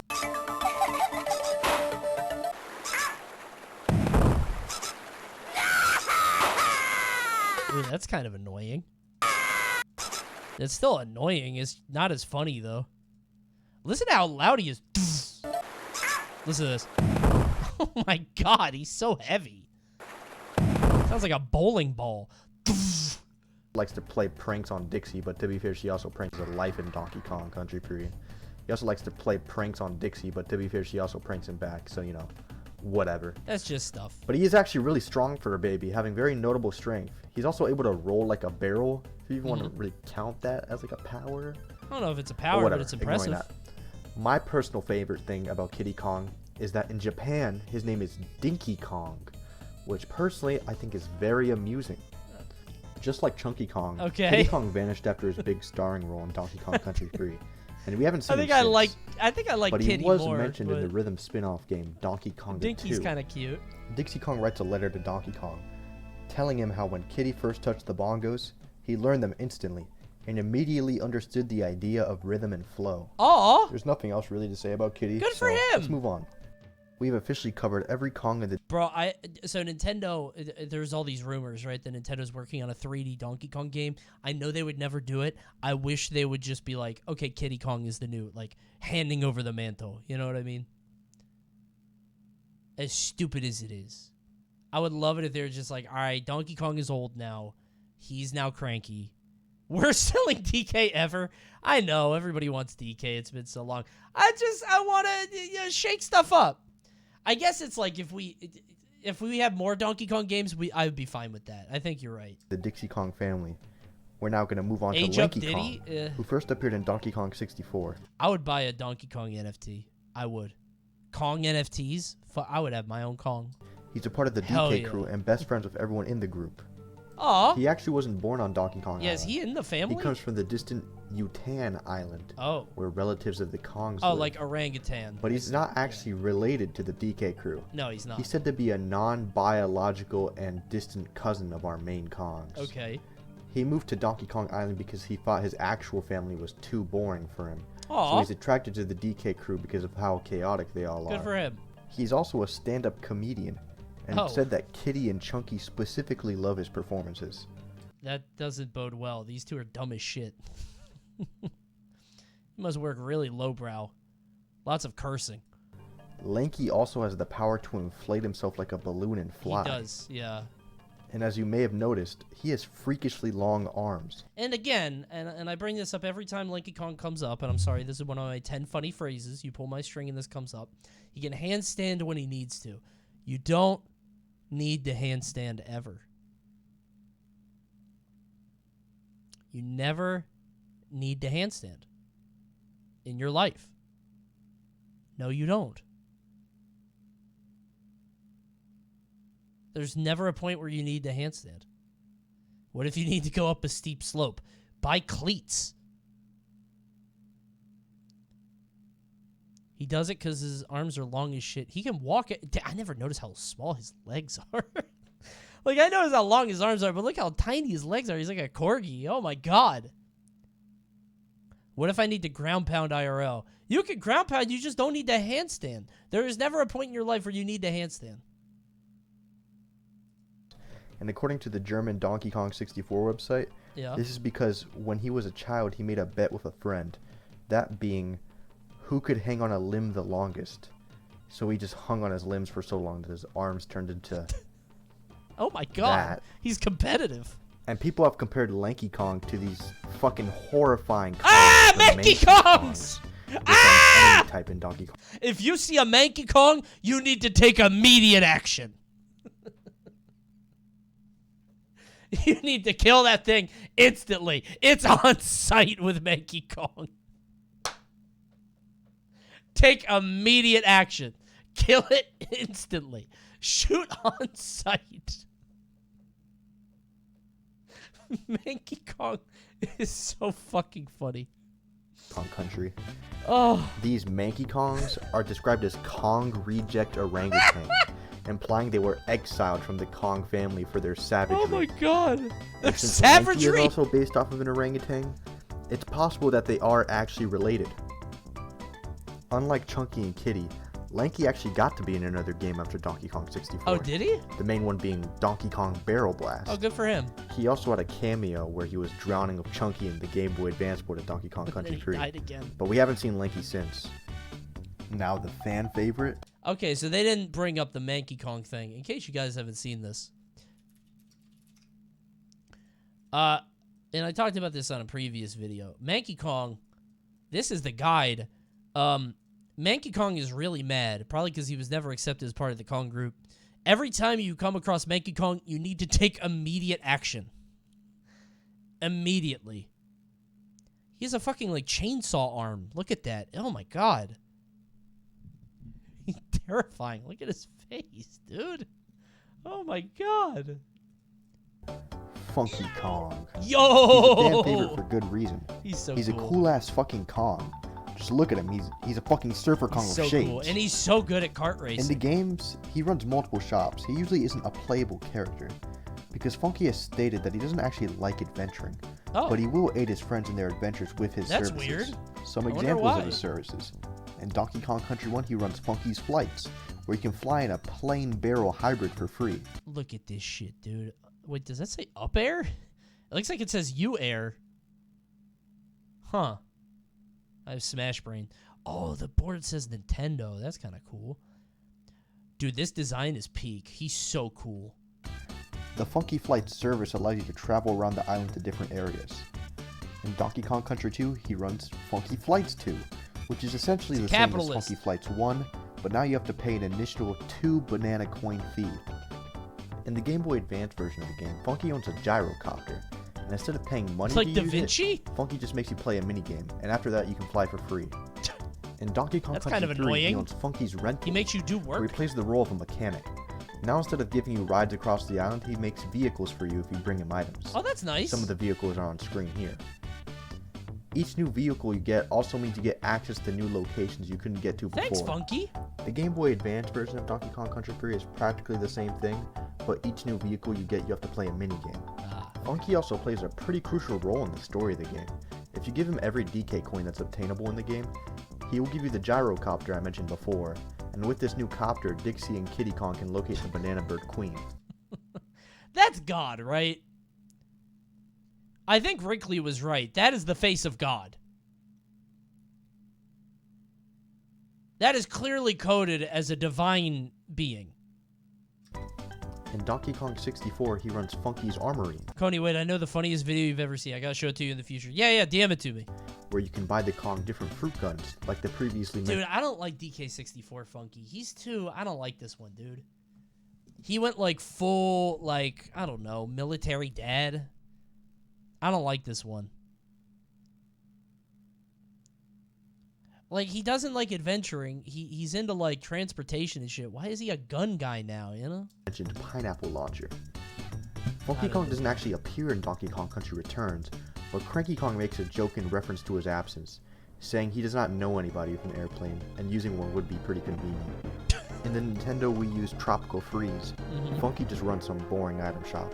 Oh, but this changed when the Nintendo Switch port of Tropical Freeze released, coming with a new now Funky he'll mode, adventure, where you get to play as Funky Kong. Yeah. So Funky probably changed his mind about not wanting to adventure. And he hates adventuring because he's so can't good run at it. the shop, obviously, since it's so boring. He has 5 hit points, dude. It's probably why he doesn't like adventuring. Mind about not wanting to adventure. In this mode, Funky can't run the shop, obviously, since he's out adventuring. So he's replaced by a parrot named Tox, who wears shades like Funky Kong. Cool. And he's pretty damn cool. I've never seen that before. That's crazy. I didn't know that character existed. That's unbelievable. Funky also gets it better than most Kongs in the spin-off treatment, even appearing in Mario Kart Wii. He's very good at that. Let me clarify that Funky Kong isn't actually related to Donkey or Dixie's families. Oh. He's just a really close family friend. Oh. I didn't know Another that. Kong who isn't related to anyone is Swanky Kong. Yo, Swanky is I love a Swanky Kong. dapper-ass entrepreneur Kong who appears in Donkey Kong Country 2 looking like now, this. Now, he's a capitalist. This dude is a crypto bro. Absolutely. And in Donkey Kong Country 3 looking like this. forgot about the glow up. I forgot about Donkey Kong Country 3. Oh my god. Mark Cuban Kong?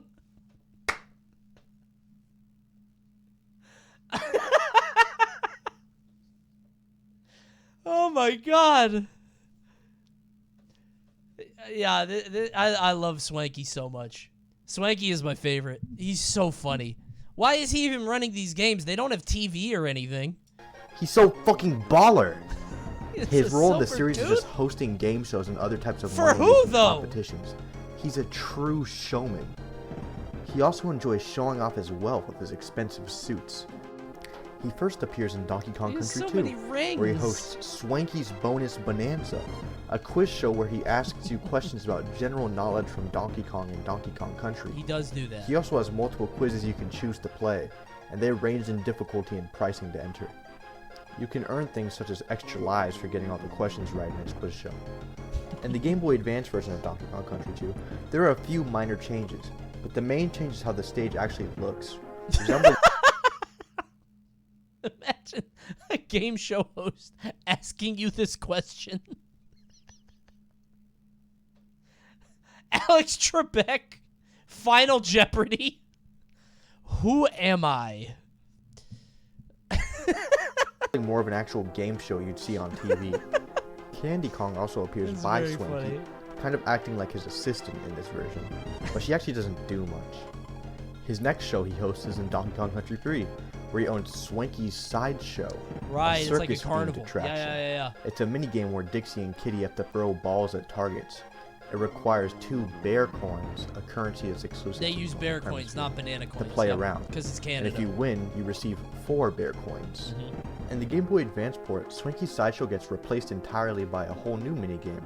That being Swanky's Dash, a virtual reality game where you have to run through a pipeline filled with small Oh, stars that's and spike Sonic. balls. What? The goal is to collect as many stars as possible. That's like the Kitty Sonic Kong 2 is actually thing, not allowed yeah. to play the game because he's too young, so you can only use Dixie Kong in this minigame. Aw. The reward for completing the game are some bear coins. Mm-hmm. Swanky Kong hasn't really been seen since Donkey Kong Country 3, but he still seems to be running his business because in Mario Superstar Baseball, there's an advertisement for one of his games on a wooden billboard. Oh, shit! Good for him. But that's the only mention we've seen of him since. He's still thriving out I've there. now listed every Kong personality that has appeared in the mainline titles. We still have 14 minutes. How But many we're more not done Kongs yet. could there be? We're about to get deep in the my jungle and God. talk about some very obscure Kongs. Oh, God. How Before we obscure? move on, though, I do want to show where all the Kongs we I know mentioned Bluster. derived from. They all come from the Kong species, which you probably could have guessed.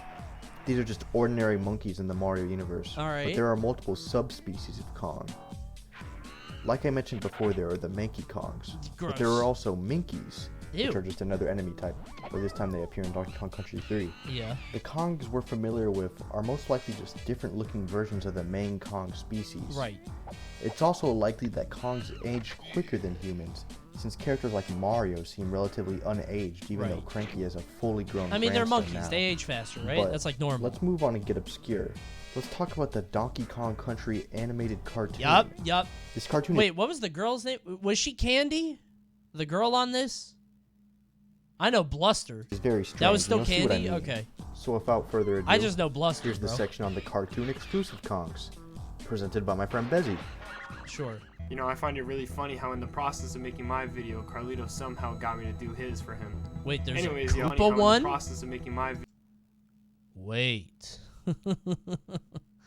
Wait. I haven't seen that one. Who is that? Is that a Boom Boom? Is that a Sumo Bro? I don't know who that is. video, Carlito somehow got me to do his for him. Anyways, y'all, it's your boy. Yeah, that's Bezzy. Sumo, right? I was a part of the second chamber, but now I have been reduced to random voiceovers for essays. Without further ado, That's the Thunder let's guy. talk Yeah, about yeah. the GOAT of all cartoons.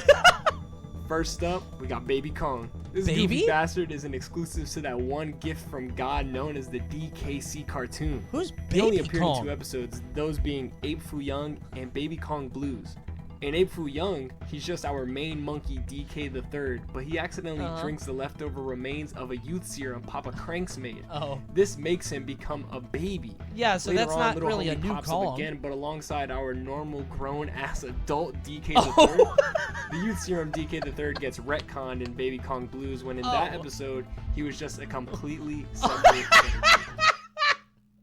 All right, never mind. That's a little different, I guess, then. All right, so they were just like, we need another baby. Can we turn DK into a baby? No, we need him as a character. All right, that old baby, just use that model again. Whatever. It's fine. Our next Kong Instant is Grouchy retcon. Kong. I'm going to be honest. As an avid fan of this cartoon, I've never even heard of this Kong, but that totally makes sense. Apparently, she's Cranky's great-grand-aunt. She also wrote his spell book, and I'm going to be honest, that's all I really got. All right. One of everybody's favorite Kongs from the cartoon, Bluster Kong. Yeah, that's my dude, the Andrew Ryan Kong, Walt Disney Kong, Howard Hughes Kong. An arrogant bastard. Yeah. He's madly in love with Candy Kong and tries to spit game to her and steal her from our boy DK the Third. He does do that a lot. He runs Congo Bongo Island's residential barrel factory, but we find out it's actually owned by his mother, who we never see. So we can properly assume that he is indeed a mama's boy. We have seen him speak on the phone with his mother, though, and Bluster is shown to also be the rich, spoiled character archetype. What is this?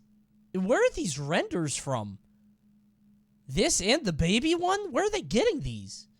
This is so well done. Kind of like Bling Bling Boy from Johnny Test, but not nearly as cool. I don't know what that He actually has a lot of different episodes focused around him, so I'll just give one example. In one episode, he is trying to impress Candy as usual by drinking a serum, but that in turn transforms him into Leo Luster, making him super cool and super attractive at the same time. That's so cool. That's so cool. Get off that track! Not a doing. You're gonna stop, because that's what you do when you're faced with an irresistible force. Huh?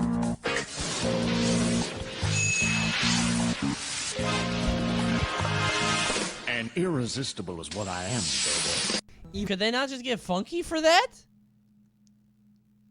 Why was that such a plot point in the 90s? Urkel from Family Matters did that too. He like drank a potion and then he became hot. That was like a normal thing. Even slightly so winning weird. over Candy in the process. He became was able Stefan to trick Urkel, yeah. K. Rool into giving up the candy Okay, in hold the on. process. My bad. Go back. I didn't mean to. Irresistible is stumble. what I am, baby. Because ugly equals bad. I forgot. You're right. So true. Even slightly winning over Candy in the process. Damn. He was able to trick K. Rool into giving up the crystal coconut. The effects did run out though, but later in the episode he transforms into Leo Luster again without the help of a serum. This was possible because according to our boy DK the Third, the power was somewhere in him inside all along. he is Leo Luster. The serum just brought it out. Damn, the power was in him. He could be cool if he just tried. If he would just be himself, man. That's so sad. It's like alcohol. Wait. I think you're right, actually. That's just alcohol. It's just he's got a little bit of swagger and charm. Wait a minute. That's kind of crazy. Yeah, drink up, everybody. Now, while not really a faded Kong, than a hoe. we still gotta mention him, Eddie the mean Shall we? old Yeti. What? Eddie. This goat appeared in multiple episodes throughout the cartoon. The plot of the first episode we see Eddie in is pretty simple. Bling Bling Boy knockoff Bluster is trying to impress Candy as always and steals the crystal coconut. Sure. But Bluster loses the coconut in a nearby barrel, which is then deported off to the White Mountains. Okay. When Eddie finds it, DK the Third and Diddy negotiate and trade the crystal coconut for a matchstick.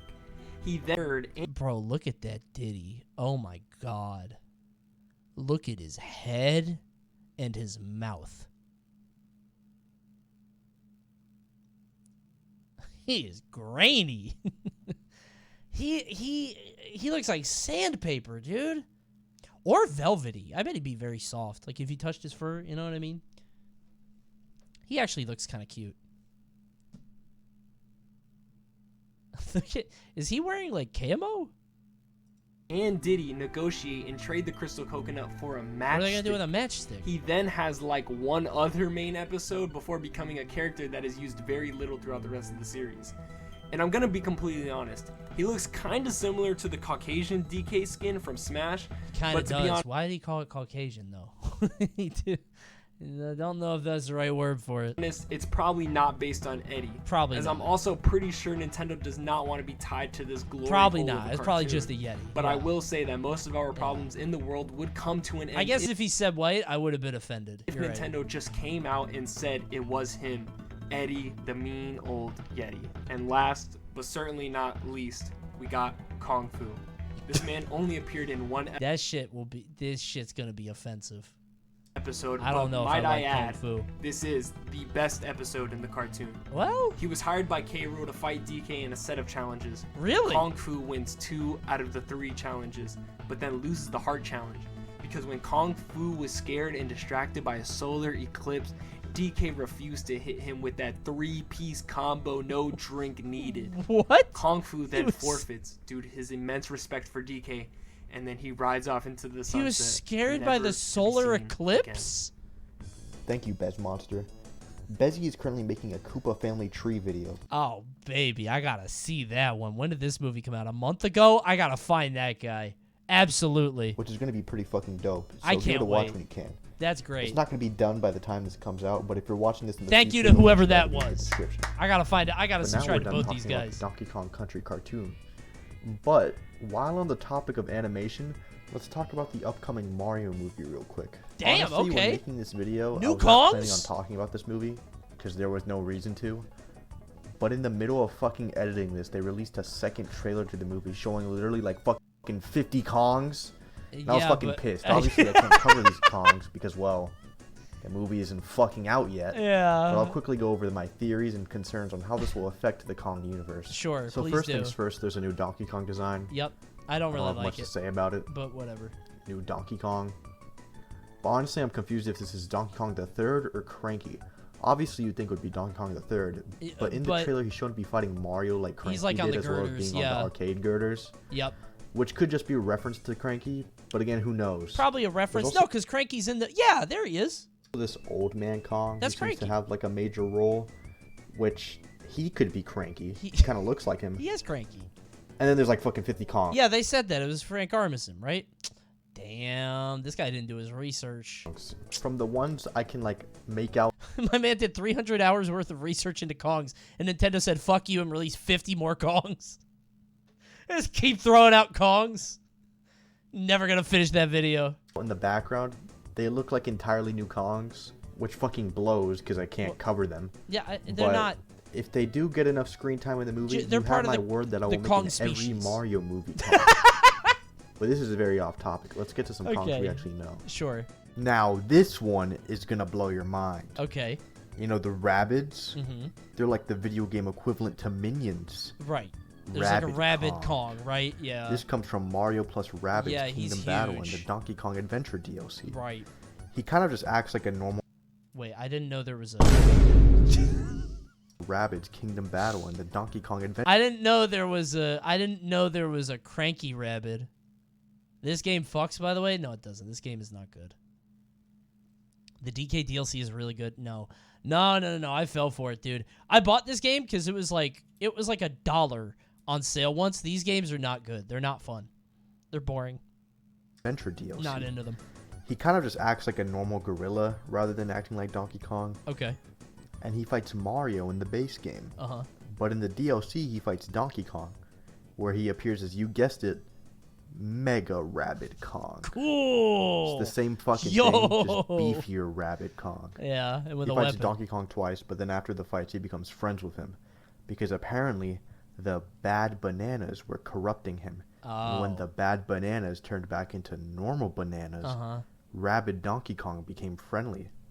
Okay. There's also a Rabid Cranky, which is... That's weird. Interesting. Yeah, I don't like that. He pretty much acts exactly like Cranky Kong. He's just an old guy. But the most interesting thing Just an about him, old in my rabbit. opinion, is that in the Mario plus Rabbids game, if there's a Rabbids version of a character, that normal character is also in the game. Yeah.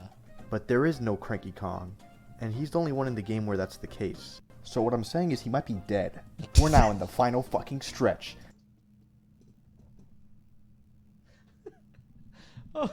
Oh my god.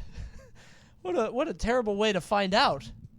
Why is Nintendo holding on to that information? I hope not. Why did he just drop that deduction in the middle of the video? I hope I'm glad there's no more evidence of this. I hope he's okay. Although, it's probably his time. He needs to go back to Wrinkly. You've listened to me talk about fictional monkeys for 32 minutes now. I have. And now?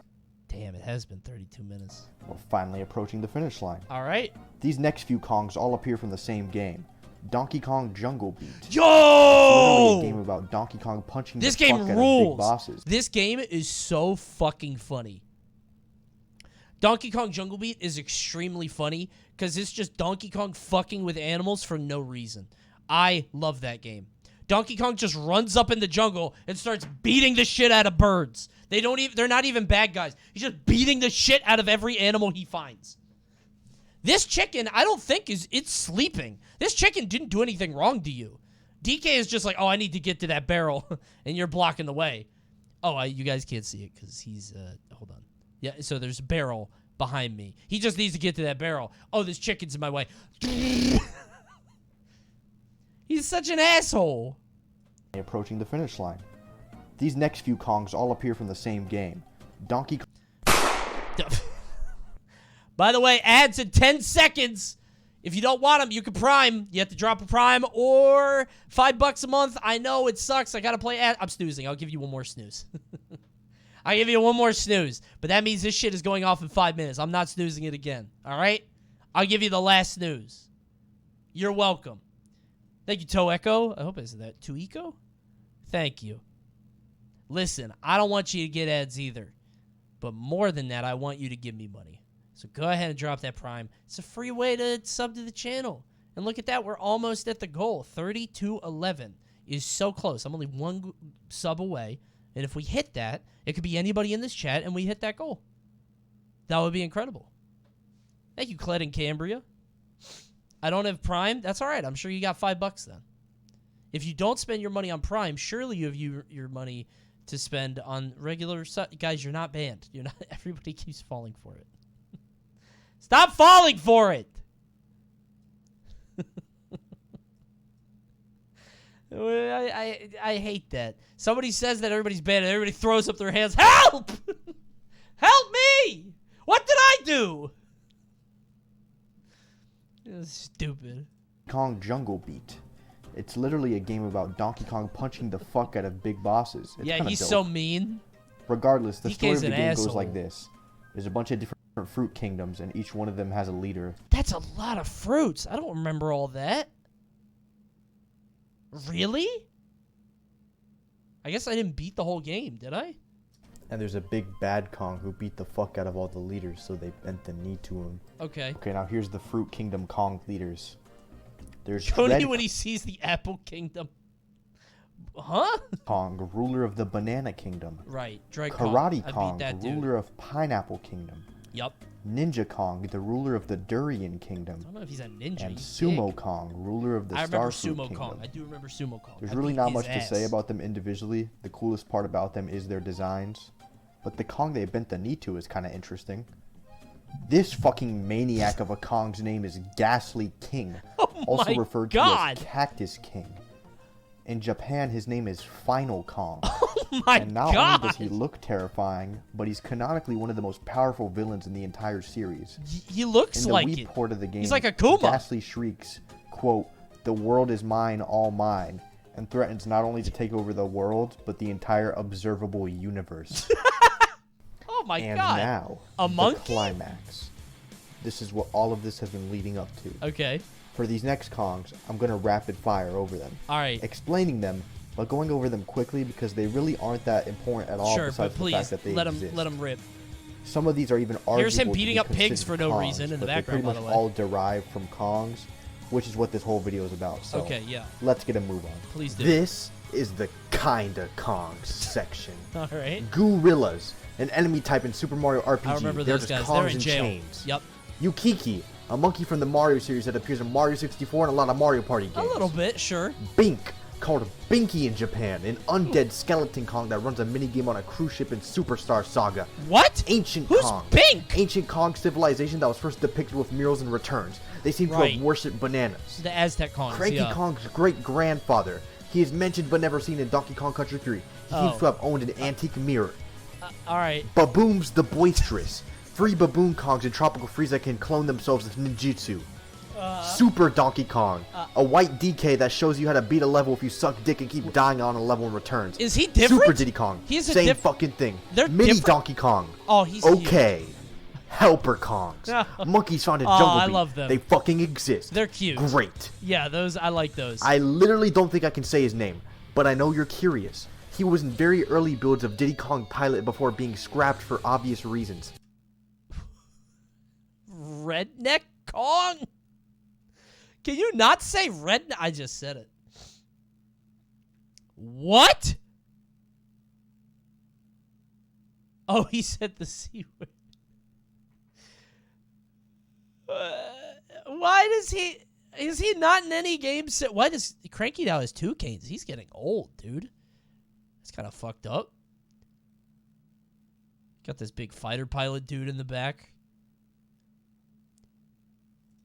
According to an anonymous Rare employee, he has been officially killed off and won't be making any more appearances. No, they killed Monkey him? Kong. I literally have no fucking idea. Apparently the name Monkey Kong was mentioned somewhere and I can't find the source. If you try to Google it, good luck finding anything that's not Donkey Kong. 5 seconds to land. Sorry, you got to drop a prime. I snoozed. I'll do it one more time. That's your last time, all right? There you go. Last one. Last one. I literally can't snooze again. You got to drop a prime. Thank you, Skelly Jeff, for the prime. Big ups. This is my last snooze, all right? I'll save you this one last time. Find the source. Also, if this you try is to very funny. How do you find Monkey Kong on the internet? Google it, good luck finding anything that's not Donkey Kong. This picture is apparently some black unnamed Kong that was scrapped. Don't know the source of this either. Okay. Donkey Kong Jr. 2, a Player 2 version of Donkey Kong Jr. from the he's like arcade pink? version, and some people believe that he is Donkey Kong Jr.'s brother. Now let's talk about how fucking stupid that is. There is no fucking way a Player 2 recolor of Donkey Kong Jr. is a relative in the Kong family. That is so fucking absurd. Do you know how many questions that would like fucking add to everything? Jesus fuck, man. Do you know how long I was researching Kongs to then stumble across fucking Donkey Kong Jr. 2? Reading about this genuinely made me fucking pissed. I fucking graduated from Kong College. I should not have to deal with reading this bullshit. Holy shit. Let me calm down for a second. Look. It's okay.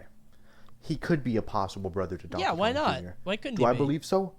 Fuck no. He could be all right? estranged. He's a recolor of Junior. That's fucking it. He could live on Utah. Why when I Google Donkey Kong family tree is he consistently shown as the brother? There is no fucking proof that he's related to the Donkey Kong. Wait, is that true? If you Google Donkey Kong family tree, is he up there? Oh my god. Hold on. Kong reject orangutans. Rumored couple. Little buddies, supposed nephew. I don't see him. There's Bink. Oh, this dude just took this image. Redneck Kong. Oh, there he is. Ah, this is the image he went from. Aha, there he is. Okay. Junior 2. There he goes. Okay. Family in any way. Actually, the more I think about it, it's okay. It doesn't matter. He could be real. After spending hours of my life finding out about all of these Kongs, I've grown a bond with them. It doesn't matter if you think he's family or not. I now truly believe that no matter who you are, whether it be Diddy Kong, Lanky Kong, or even, yes, Donkey Kong Jr. 2, if you're a Kong, you're family. Oh, that's beautiful. Thank you for watching. And now, after watching this, I feel like we're all Kongs. We've all been through this together. Everything about Klungo. Thank you, Cody Yang. Thank you for the 5 gifties. Thank you so much. Except Manky Kong. Fuck that guy. Yeah, we hate Manky Kong. That's a great movie. What a fantastic movie this was. This is one of your best react videos ever. This is truly fantastic. You please drop a like and a sub to Carlito here. Kind of tough on SEO. Big fan of Carlito. This was an excellent movie. Here, I'll drop a link. The problem with dropping a link... Okay, hold on. Let me tell you guys this. So if I drop this link, I don't want you guys to go in there and drop a like and then, like, turn it off, because YouTube hates that. They think that you're not interested in the video, okay? Because you're going to go in there, and it's going to be like, oh, this person clicked on and then left immediately. You got to either let it play, just mute it maybe, let it play, something like that. I'm just letting you know. Just play it on a muted tab if you want. I just don't want, like, it might hurt him if 2,000 people go in there and just don't watch it all. You know what I'm saying? But I'll throw it in here so you guys see it and so you guys can subscribe, because this is a great movie. Commenting is nice. Don't mention me in the comment, because it's not about me. I don't want him to be annoyed like, oh, some asshole streamer watched my video and now he's sending everybody to get attention on him. You know what I mean? It's not about me. It's about this dude and his movie, because this was a fantastic movie. It's about the Kongs. That's right. Big fan of Carlito. Collab with Carlito? I would be happy to. This guy's funny as shit. I'm a big fan of my boy Carlito. Also, his boy, Bezzy, who is also here. Okay, I don't know. Bezzy doesn't even have any videos. Bezzy? What are you doing? All right, never mind. Father is unknown. Watch Klungo? Hold on. 6 days ago? I don't know if I want to watch Klungo. You guys watch Klungo. Because I don't want to take his views. We already took views on the Kong movie. Go ahead and watch his Klungo movie, okay? By the way, ads are about to start. I can't snooze anymore. If you want to see more, you got a Prime or Tier 1. Sorry, it's $5. Thank you, DT Fetch. Hope I got that right. Thank you. Good luck. You guys go watch Klungo on your own. I'm trying to give shine to the YouTubers. This guy's great. All big ups to Carlito. I want to watch Klungo so bad. Well, you can. Just pop over there right now. Monkey Kong on PSN? There's no videos of it. You can only see one thing in the background. Stop linking PlayStation Monkey Kong. You got it right the first time. Should be proud of yourself. You're in the top 1%. A lot of people do that. They'll sub and they'll be like, oh, you got the name right. I'm like, damn.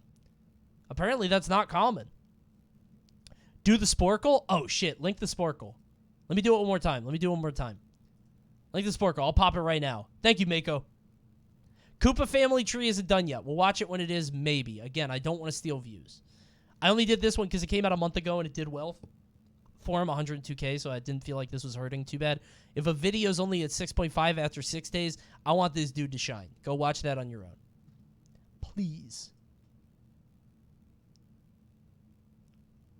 That Klungo video hella bombed? No, this video just popped off.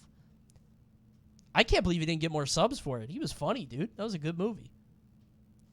All right, who got the Sporkle quiz? Let me see if I can find it.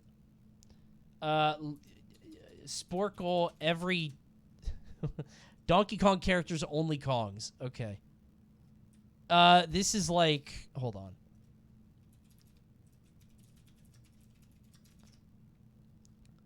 Oh, here we go. I'm just gonna go with this Tropical Freeze OST. Damn, there's 4 hours of music in this, and I'm just popping him randomly. I'll ace this now. I don't know if that's true.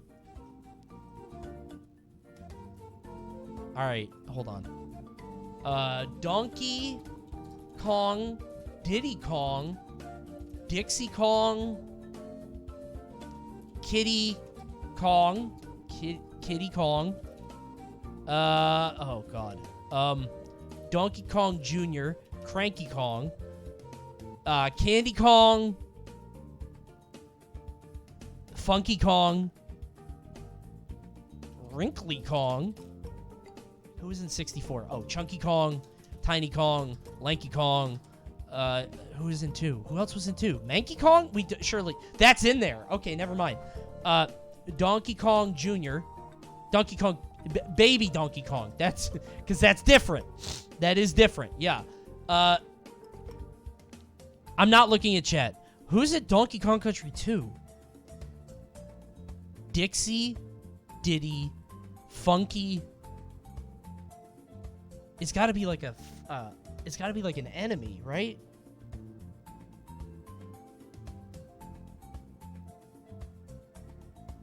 Whatever, I'll come back to it. I only have 10 minutes.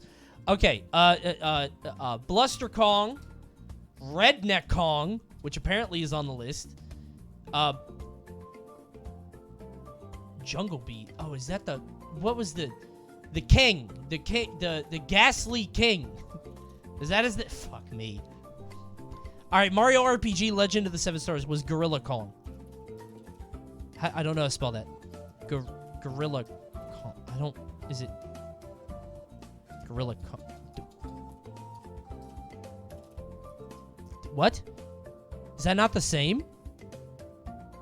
What Kongs am I missing? Donkey Kong Country Returns. There is a new Kong in that?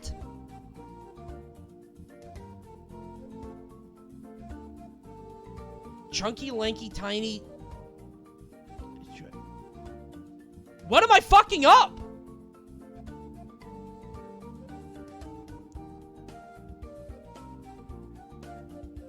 No way. Eddie, the mean old Yeti. No. Okay, that doesn't count. Got it. I literally don't remember. Gorilla Kong doesn't work. I straight up don't remember. I don't know what this is.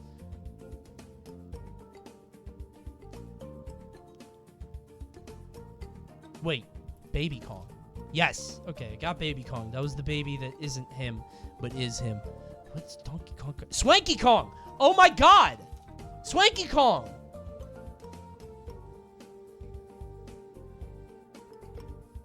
Okay, we got the big one. Swanky Kong. The fucking funky, wrinkly. I got all the important ones. This one's Gorilla Kong, but I don't remember what it is. These are all just enemies from Jungle Beat. I don't know what they are. I'm giving up. Uncle Kong. Oh my god.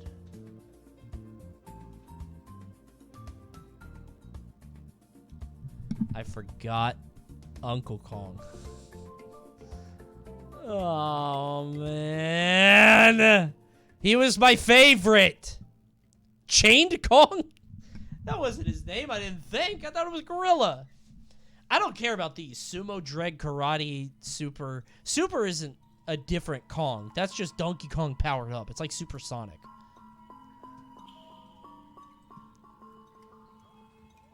This is Monkey Kong, an inhabitant of Congo Bongo Island. Resembling a rocky wrench that appears in volume 31 of... That's him? That's Monkey Kong? Or is that him? It doesn't look like a monkey at all.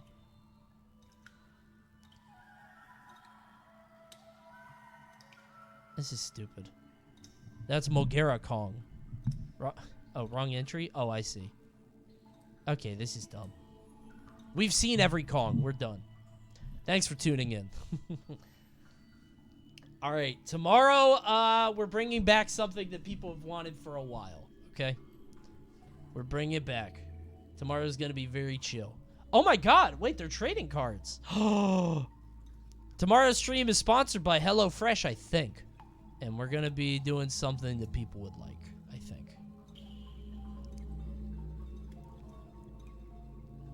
Oh my god, there's so many. I love these.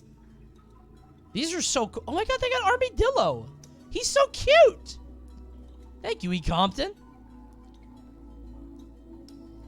I would recommend coming by tomorrow, especially if you're an old head. I think it'll be a fun time. Sunday is the idea I was supposed to do tonight. It's very stupid. It's really dumb. I don't know if it's going to work or not, but we're going to give it a shot, okay? So, good luck. Grab bag tomorrow? You know, that wasn't the plan. No, I can't. I actually can't do it tomorrow. But I have 2 HelloFresh streams, and maybe tomorrow is the thing I'm doing, but next week is HelloFresh, and that's another grab bag. So I think that's the play. That actually might be it. I love using the sponsored streams as excuses to just play video games. It's nice. All right, let's go. What is this music? This is so atmospheric. Oh, we're rating my boy Barb. We're rating my boy Barbarous King, bro. He's playing Elden Ring. This dude's schedule makes no fucking sense to me. He was on at like 10 a.m. today when I was working, and then that motherfucker is on now too? We love Barbarous King, bro. Give him a shout out. That's my guy. He streams twice a day. That's crazy.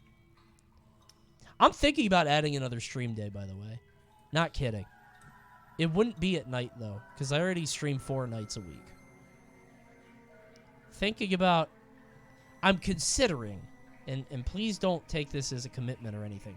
I'm considering a gameplay day, which is like on one of the days, and it's like in the afternoon, and it's like Chibi Robo. Just something fun. Games that I actually want to play. Sort of like a feel of the old stream. You know what I mean? You remember the old days? Just kind of that shit. I think that'd be fun. I'm playing with the idea because I got more time now because I don't have a fucking job. We'll see. All right. See you guys tomorrow for the fun day. Thank you guys for watching. God, that was a good movie. I'm still thinking about it. Good night. How I love this pretty bed. Now I'll rest my weary head. Good night. DK music. I couldn't find the tab. Good night.